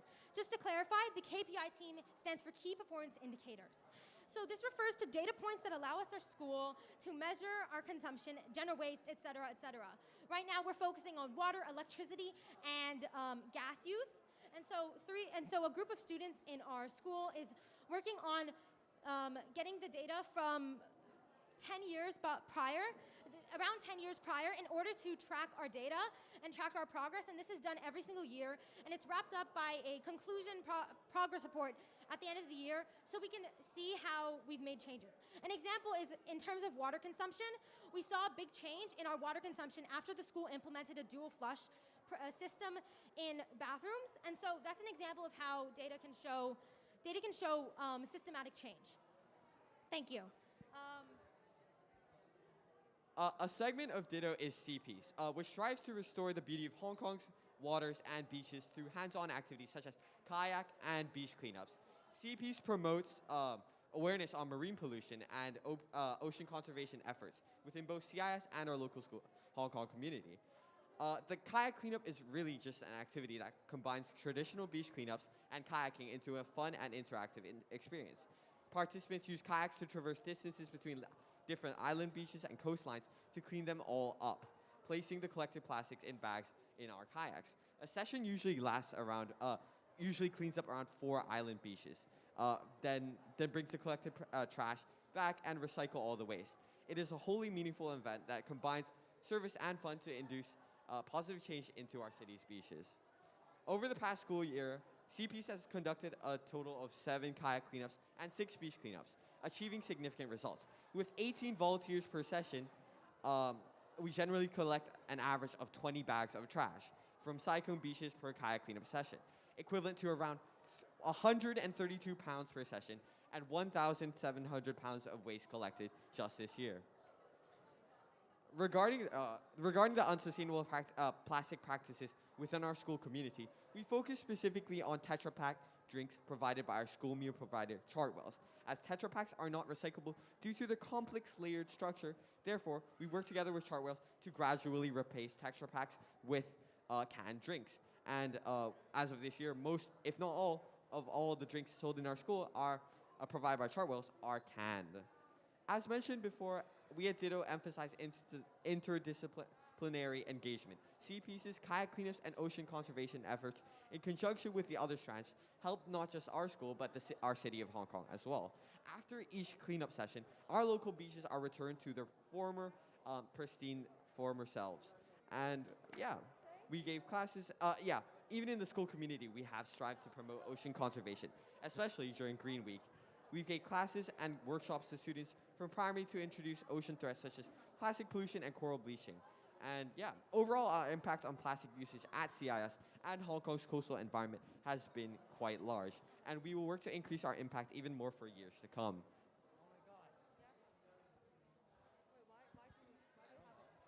Okay, in urban farming, we focus on the sustainable and eco-friendly practices of agricultural practices. Our main focus this year has been the school's community garden and also aquaponics. So the community garden is a small area on the backside of our school, which was previously used to grow plants and crops. But after a year of dormancy due to COVID-19, we began reviving the community garden by cleaning up debris and also repairing some of the equipment. Throughout the year, we started growing a multitude of crops, such as lettuce, kale, radish, and more. And we go to the community garden every week, and students focus on watering, weeding, while others also do harvesting and washing these crops. And as one set of crops were harvested, another set of seeds were planted, which creates a cycle of fresh, organic crops. The community garden was also a way to connect and engage primary students with the work that we do. We hosted a live stream at the farm with year 6 students, and we also hosted workshops with younger years to let them learn about how plants grow and where their food comes from. And in addition to traditional gardening, we've also been practicing aquaponics, which is basically a food production system that combines aquaculture and hydroponics. Essentially, it is a method of growing crops without soil using water from fish. We partnered with a company called Ecosphere to create educational videos and did research for their classroom-sized aquaponics kits. And these kits were distributed to our members, allowing students to take responsibility for their own aquaponics kits at home. These kits not only help students understand the science behind this innovative food production process, but the interactions with plants and fish can also improve their mental health and well-being. And I'll pass it on to Evan. So what exactly do we do with all the crops that we harvest? Most of our crops are donated to St. Barnabas Society and Home, a shelter for the elderly, homeless, and poor. As resources and funding are quite scarce, next slide, please. Are quite scarce, it has been quite strenuous for St. Barnabas to consistently provide the individuals that they home with high-quality meals. Therefore, in recent months, we have already donated our crops 7 times to help them out in this aspect. As you can see on the very left, our crops, which consist of a variety of vegetables and fruits, are incorporated into their meals. Additionally, with our smaller harvest, we donate all the crops to our amas and our security guards to ensure that all the parties are receiving the freshest possible crops. Ultimately, it's not just the students who practice sustainability who benefit, it's the whole Hong Kong community.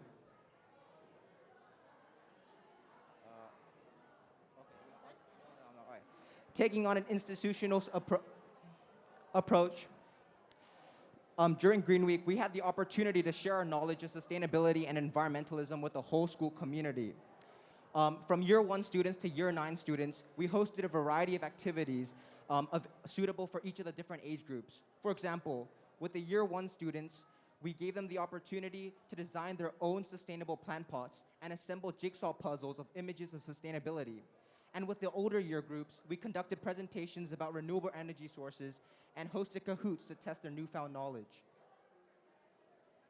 To conclude the work that we've done, I just want to briefly mention a project that we anticipate finally being executed in the upcoming school year after 12 months of research and planning.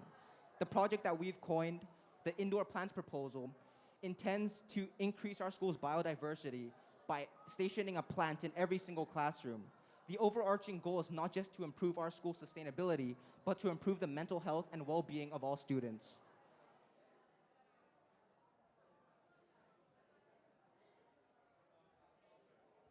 Our vision moving forward is clear. With the amount of interdisciplinary and institutional support garnered through all the initiatives that we've hosted, we plan on making CIS completely carbon neutral by the year 2033, our school's 50th anniversary.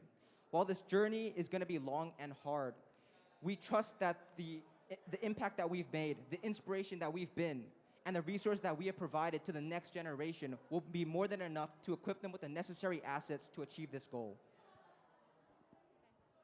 Next slide, please.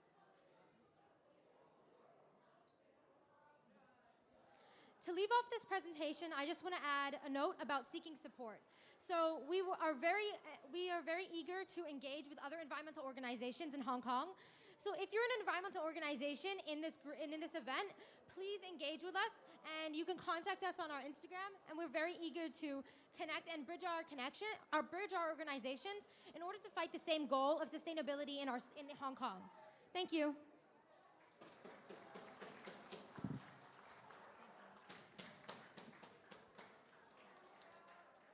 Nice presentation. All right, thank you guys for that informative presentation. Next up, we'll have Making Waves Club take the stage for their speech and presentation.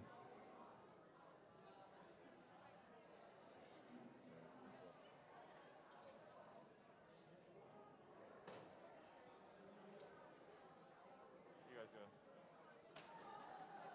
Yeah, you guys have 10 minutes. Thank you.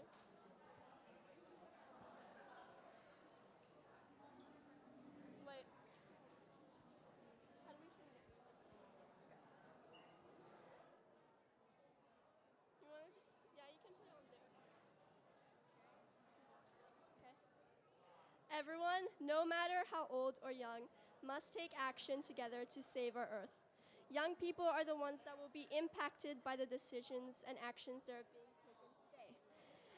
So they want to understand better and take part in these decisions and be proactive.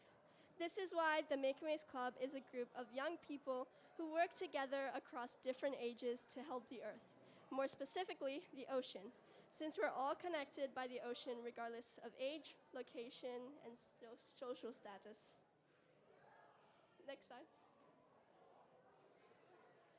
Making Waves Club primarily focuses on filmmaking as a combination of a story and visual representation. We believe that films have the power to engage with the audience by creating empathy and calling to action regardless of age.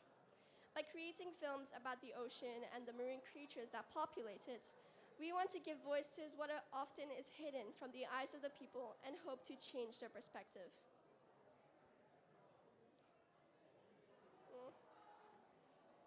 In 2021, oh, thank you. Oh, okay. How do I, oh, I forgot. In 2021, we produced The Living Sea, a short documentary about Hong Kong corals. The film was so far shown at about 50 film festivals across the globe and has received more than 50 awards and recognitions. The entire film crew of The Living Sea consists of secondary school students passionate about filming and about the ocean. I was only 12 when I started working on the film. I created a speech, script, directed, and filmed parts of the film. In the process, I also learned about corals. I learned how to dive and how to film. Some of the underwater filming was also done by Colin, a 15-year-old from Harbor School, and some of the interviews were filmed with Chloe and Harini, Year 11 students from KGV. The music for the film was composed by Angus, a 15-year-old electron prodigy and awarded composer from RCHK. The poster, trailer, subtitles, and promotional materials were also made by students of different age groups. We also aim to transfer knowledge about the ocean across generations in order to build an intergenerational ocean literate society.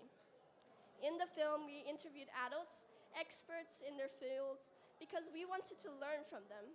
We interviewed Dr. Baker, a marine scientist from HKU, Mr. Cesar Jung Harada, an innovator from Makers Bay, and Ms. Pia Rica, a marine conservationist from WWH. They all share with us their knowledge and ideas on how to help corals thrive in Hong Kong. We have learned a great deal from them about this life cycle of corals, why we need them to survive as human beings, and what are the threats they're facing, and how we can help them keep them healthy. We also learned about filmmaking from an expert filmmaker who helped us be more effective in how we present our story on film. Mr. Jeremy Hung was our mentor as part of the support we received from Kids for Kids. He gave us invaluable advice on how to make our film more impactful and select the most effective scenes in the process of editing.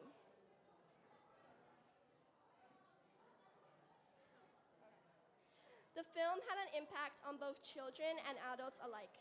We have received audience feedback from people of all ages and from all existence of corals in Hong Kong and about the need to take action in order to preserve the diversity of corals we have now. Here are some thoughts about after watching the film. Films are cross-generational. They are enjoyed by both young and old, the same as the ocean. By making a film about the ocean, we transcend generations, becoming more aware about the need to protect the ocean. Young people from all corners of the world are taking initiatives to tackle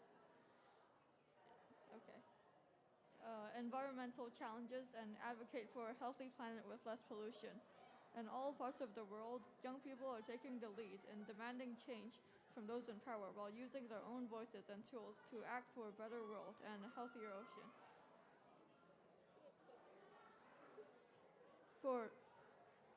For this reason, we want to provide young people with tools to express their concerns creatively and also provide them with a platform to use their creativity to advocate for a healthier ocean.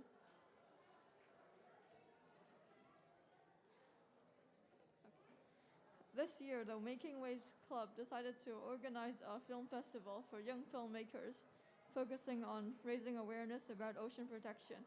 The goal is, on one hand, to raise awareness about the ocean by showing student eco-films to a wider audience, and on the other hand, to offer a platform to young people to use their creativity in fighting for ocean protection. Having in mind that students have different skills but are equally creative and have a passion to protect the environment, we had 3 categories, 7 to 9, 10 to 14, and 15 to 18.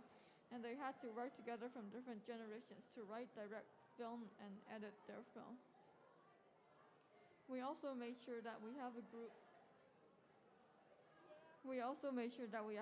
of both senior and junior judges when selecting and awarding the films.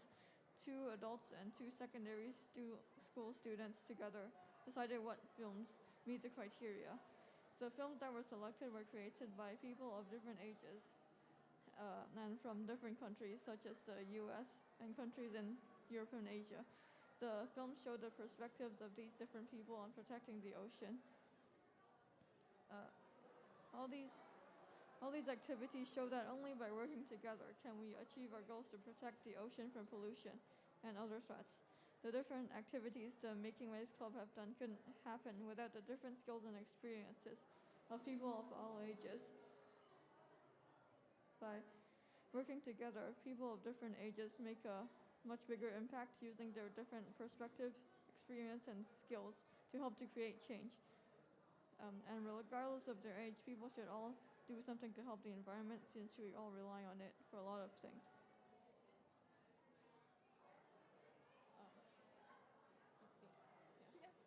Thank you.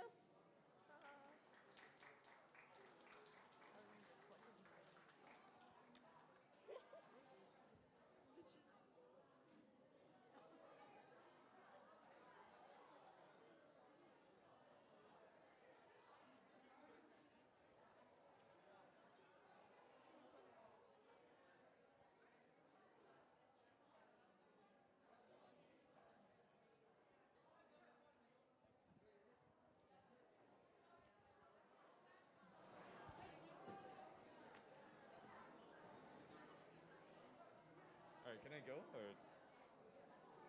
All right, thanks guys for that presentation. Next up, we'll have Light Their Rights for the final Youth NGO presentation today. All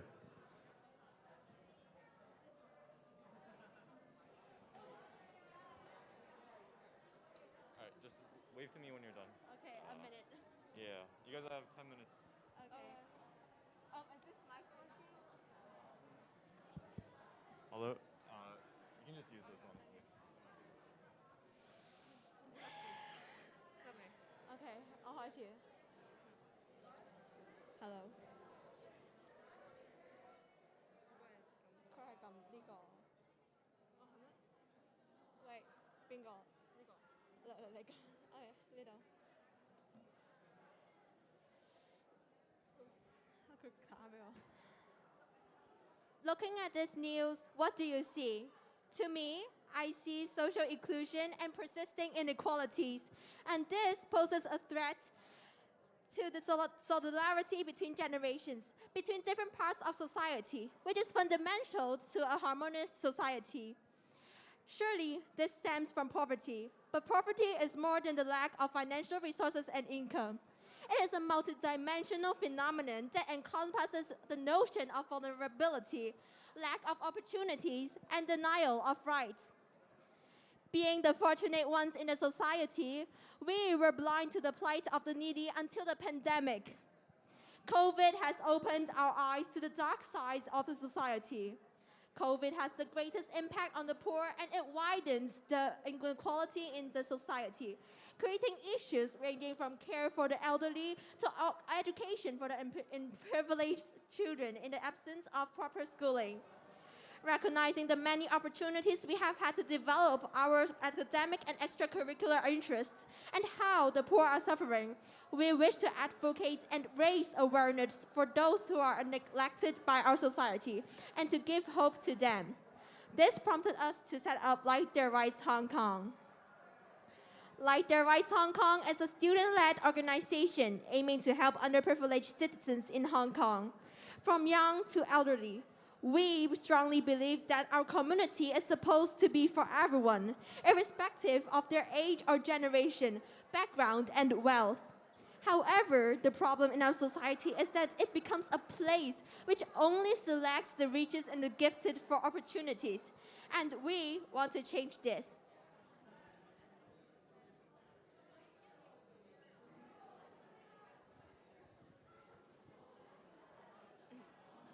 The work at Light Their Rights Hong Kong specifically focuses on the 4 of the 17 Sustainable Development Goals as set out by the United Nations, including Goal 1, no poverty, Goal 4, quality education, Goal 11, sustainable cities and communities, plus Goal 17, partnerships for the goals.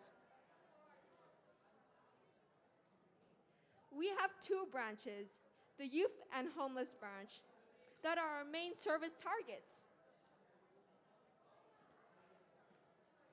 To this end, we hold regular events in collaboration with different organizations to help the needy, from hosting different learning activities for the underprivileged children to regular visits to the homeless. Our team consists of members that share the same vision, to join hands with others to create a caring society and bring positive change to those in need. Teenagers of this generation, who will be the future pillars of our society, are often too self-centered or too busy to explore and empathize the happenings in our community. At Light Their Rights Hong Kong, in addition to serving the community, we have a vision to inspire more teenagers to be aware of the underprivileged in our community. By hosting different activities, we hope to give all teenagers a chance to serve and care for the less fortunate, to show support and transfer our knowledge and love to them so that the underprivileged know they are not neglected by the society. Our work may be trivial compared to the work of some established NGO in Hong Kong, but I believe that every contribution toward a goal is valuable, no matter how small it may be. Unlimitedly, to reach this mission, it requires collaborative effort by people from different generations. Light Their Rights Hong Kong collaborates with different NGOs and student initiatives to foster successful and equitable intergenerational relations and partnerships, and to ensure no one is left behind. So, let's all act now. Let's all work together to create positive changes to our society. Thank you.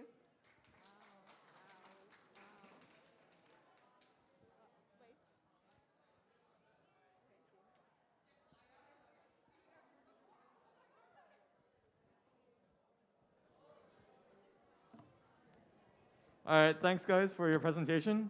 And now we'll like to move on to the closing ceremony. So I'd greatly appreciate it if everyone took a seat and quiet down.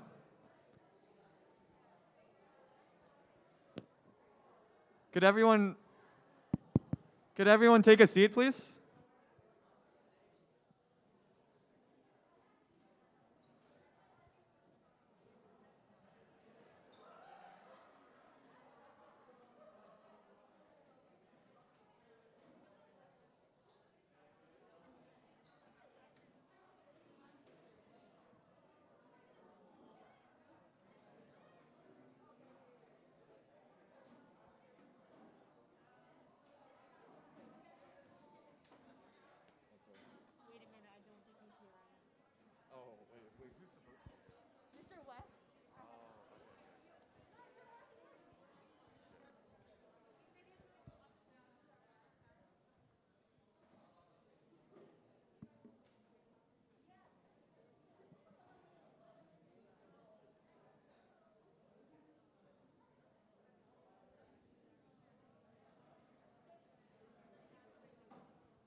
All right, so we're going to take a very short break while we wait for our speaker to come in.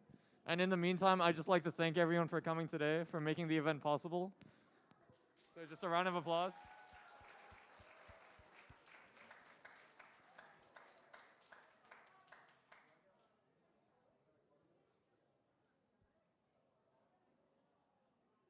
Yeah, I'm not going to lie, I don't know how long I can stall for, but everyone just wait a bit.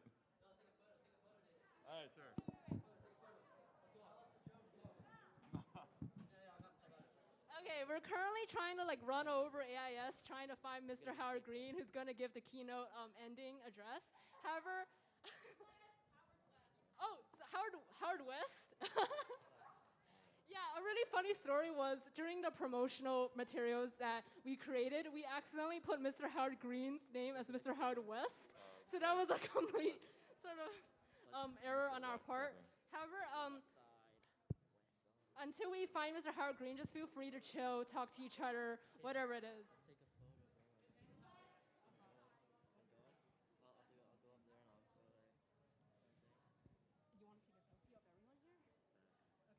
Oh, by the way, Aiden really wants to take a 0.5 selfie of like everyone in this room.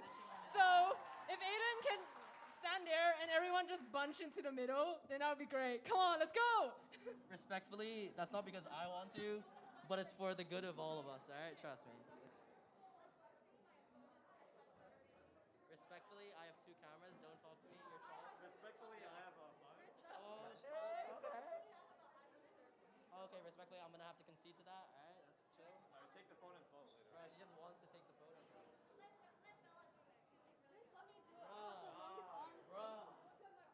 Fake change maker, bro. They be playing. No.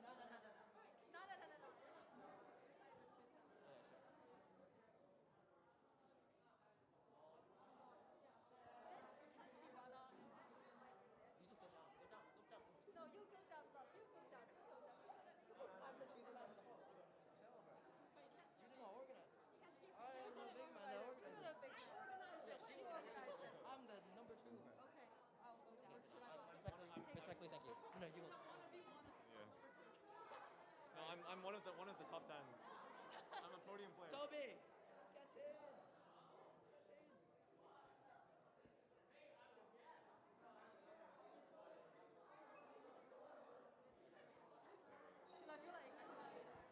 Alright, we're gonna do 1 selfie and then 1. No, we're gonna take 1 selfie and then we're gonna take 1 0.5, okay? Okay?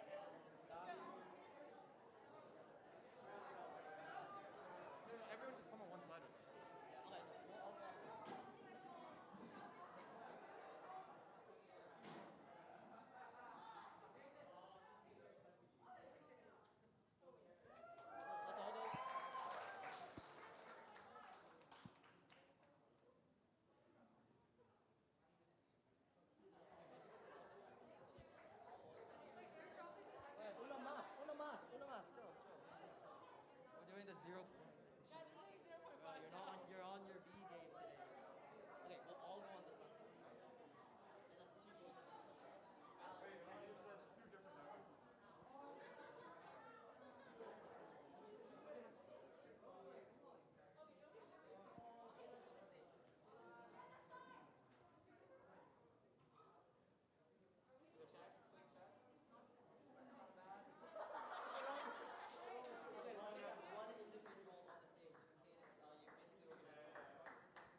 ending right now?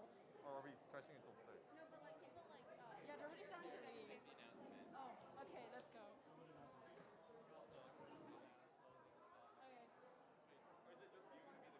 No, you, like, you can come as well. Hi everyone, so our keynote speakers here, if everyone can just sit down in one of the front rows, that would be absolutely amazing. Thank you. I'll just give everyone like 2 minutes to do it. It does. I'm just gonna do like a quick introduction, like saying thank you for everyone coming today. Oh, And then you can introduce Mr. Howard Green. Just call it, oh, now we're gonna have our keynote speaker, Mr. Howard Green, who's like the principal of AIS. As like a member of AIS senior management. Just say that. It's easier that way. What? Okay, I got you. Okay. Why? That was so out of the blue. That was actually what I put in like. Okay, is everyone seated? Everyone okay? Is everyone ready to listen to the like ready for the ending to begin? Can everyone give me like a yay or something or like ah? Okay. So, hi everyone, my name is Cadence and I am the president of the Youth Advisory Committee of the ITS Foundation, and I am really like grateful that everyone managed to turn up today for such an amazing event, and I hope everyone had like a ton of fun meeting with everyone in this room and learning about the different youth-led organizations. So a bit of background into the YAC, we're basically just a youth branch, essentially, of the ITS Foundation, in which we advise ITS Foundation on its various activities and sort of give them like a sort of youth perspective because, you know, the people in the ITS Foundation are not young. So, yeah. Yeah, so our committee consists of 10 members from 10 different schools, and David's one of them, I'm one of them, and like all of the others are in the audience as well. Just give me a wave. Yeah, so the background for this event is just that we wanted, like, before school starts, just for everyone to sort of come together and create a bit of synergy within the different organizations, perhaps talk to each other, form some new partnerships and all that. So thank you so much for coming today, and I had a lot of fun. I really loved meeting everyone, and I hope everyone did as well. One last thing is, thank you so much for everyone who helped organize this event. Not only the YAC, please give them a clap. We also had the ITS Foundation staff, Sean, Valerie, and I believe, is it Cherry and Christy? Sorry, I don't know your name. I'm so sorry. But yeah, they were monumental in helping plan this whole event and bringing everyone together. And of course, thank you so much to all the AIS student members, as well as Mr. Stapleton, who helps make all the audiovisual equipment and the venue look so amazing. So please give them a clap as well. So yeah, it's really sad that this event has to come to an end, but I just hope that everyone had something to take away from this and that they would take a lot of meaningful memories this way as well. So David, can you introduce? Yeah, sure. Before that, I'd just like to thank Cadence, whose back probably hurts from carrying the YAC. So everyone give her a round of applause.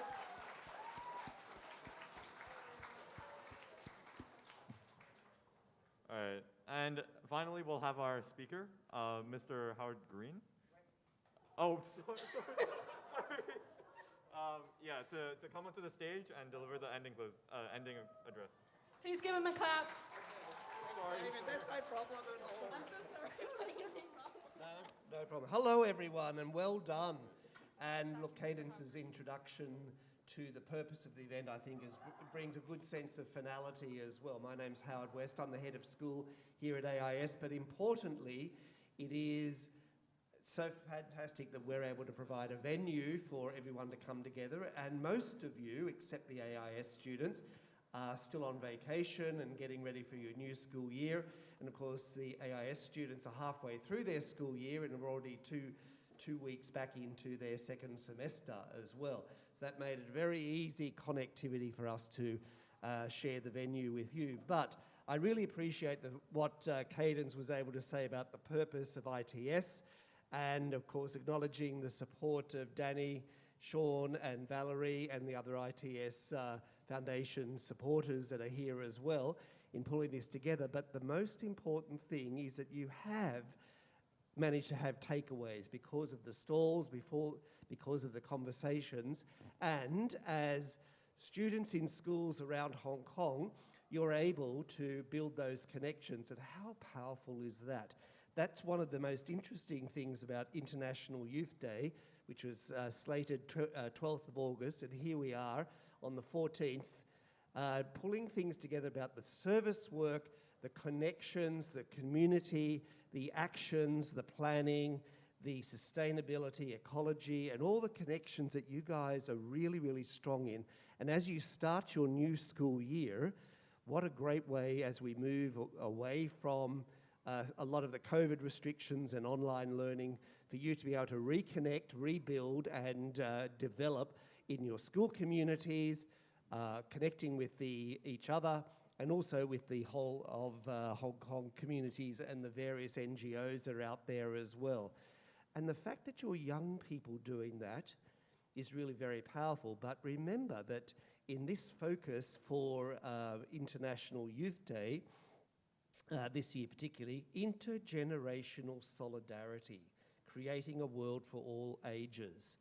And there's a really big focus in the notes around International Youth Day about the difficulties of ageism, and that is the ways that young people are kept out of big political, foundational community connections because of, or you're too young to know. And so representation of youth in the big picture of our society is something that we'd like to build on, and you're right at the cusp of that as well. So keep going, keep connecting, and raise the banner about young people who can connect. It's intergenerational strength and connectivity. So that's also about connecting with those all the way up into the upper age group where I sit.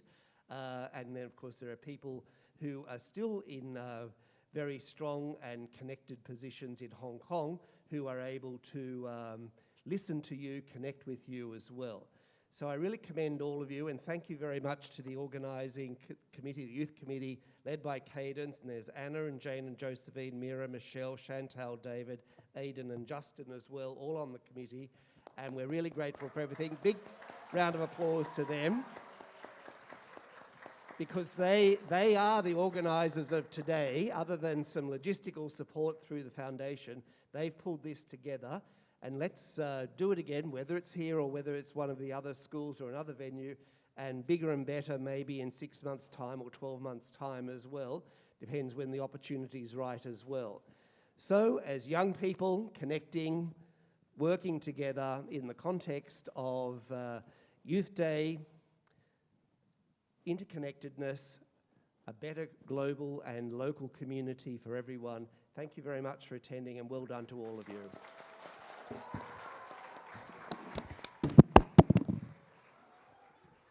And with that, having dropped the microphone, I guess that's it, is it? Shall we just say farewell? Thank you very much. I'm getting thumbs up from the rear, and you've done some photographs as well. So well done, everyone. Thank you for attending. So yeah, thank you everyone for attending the event today. So just feel free to start tidying up. And of course, if you want to connect with each other, there is a social board at the back.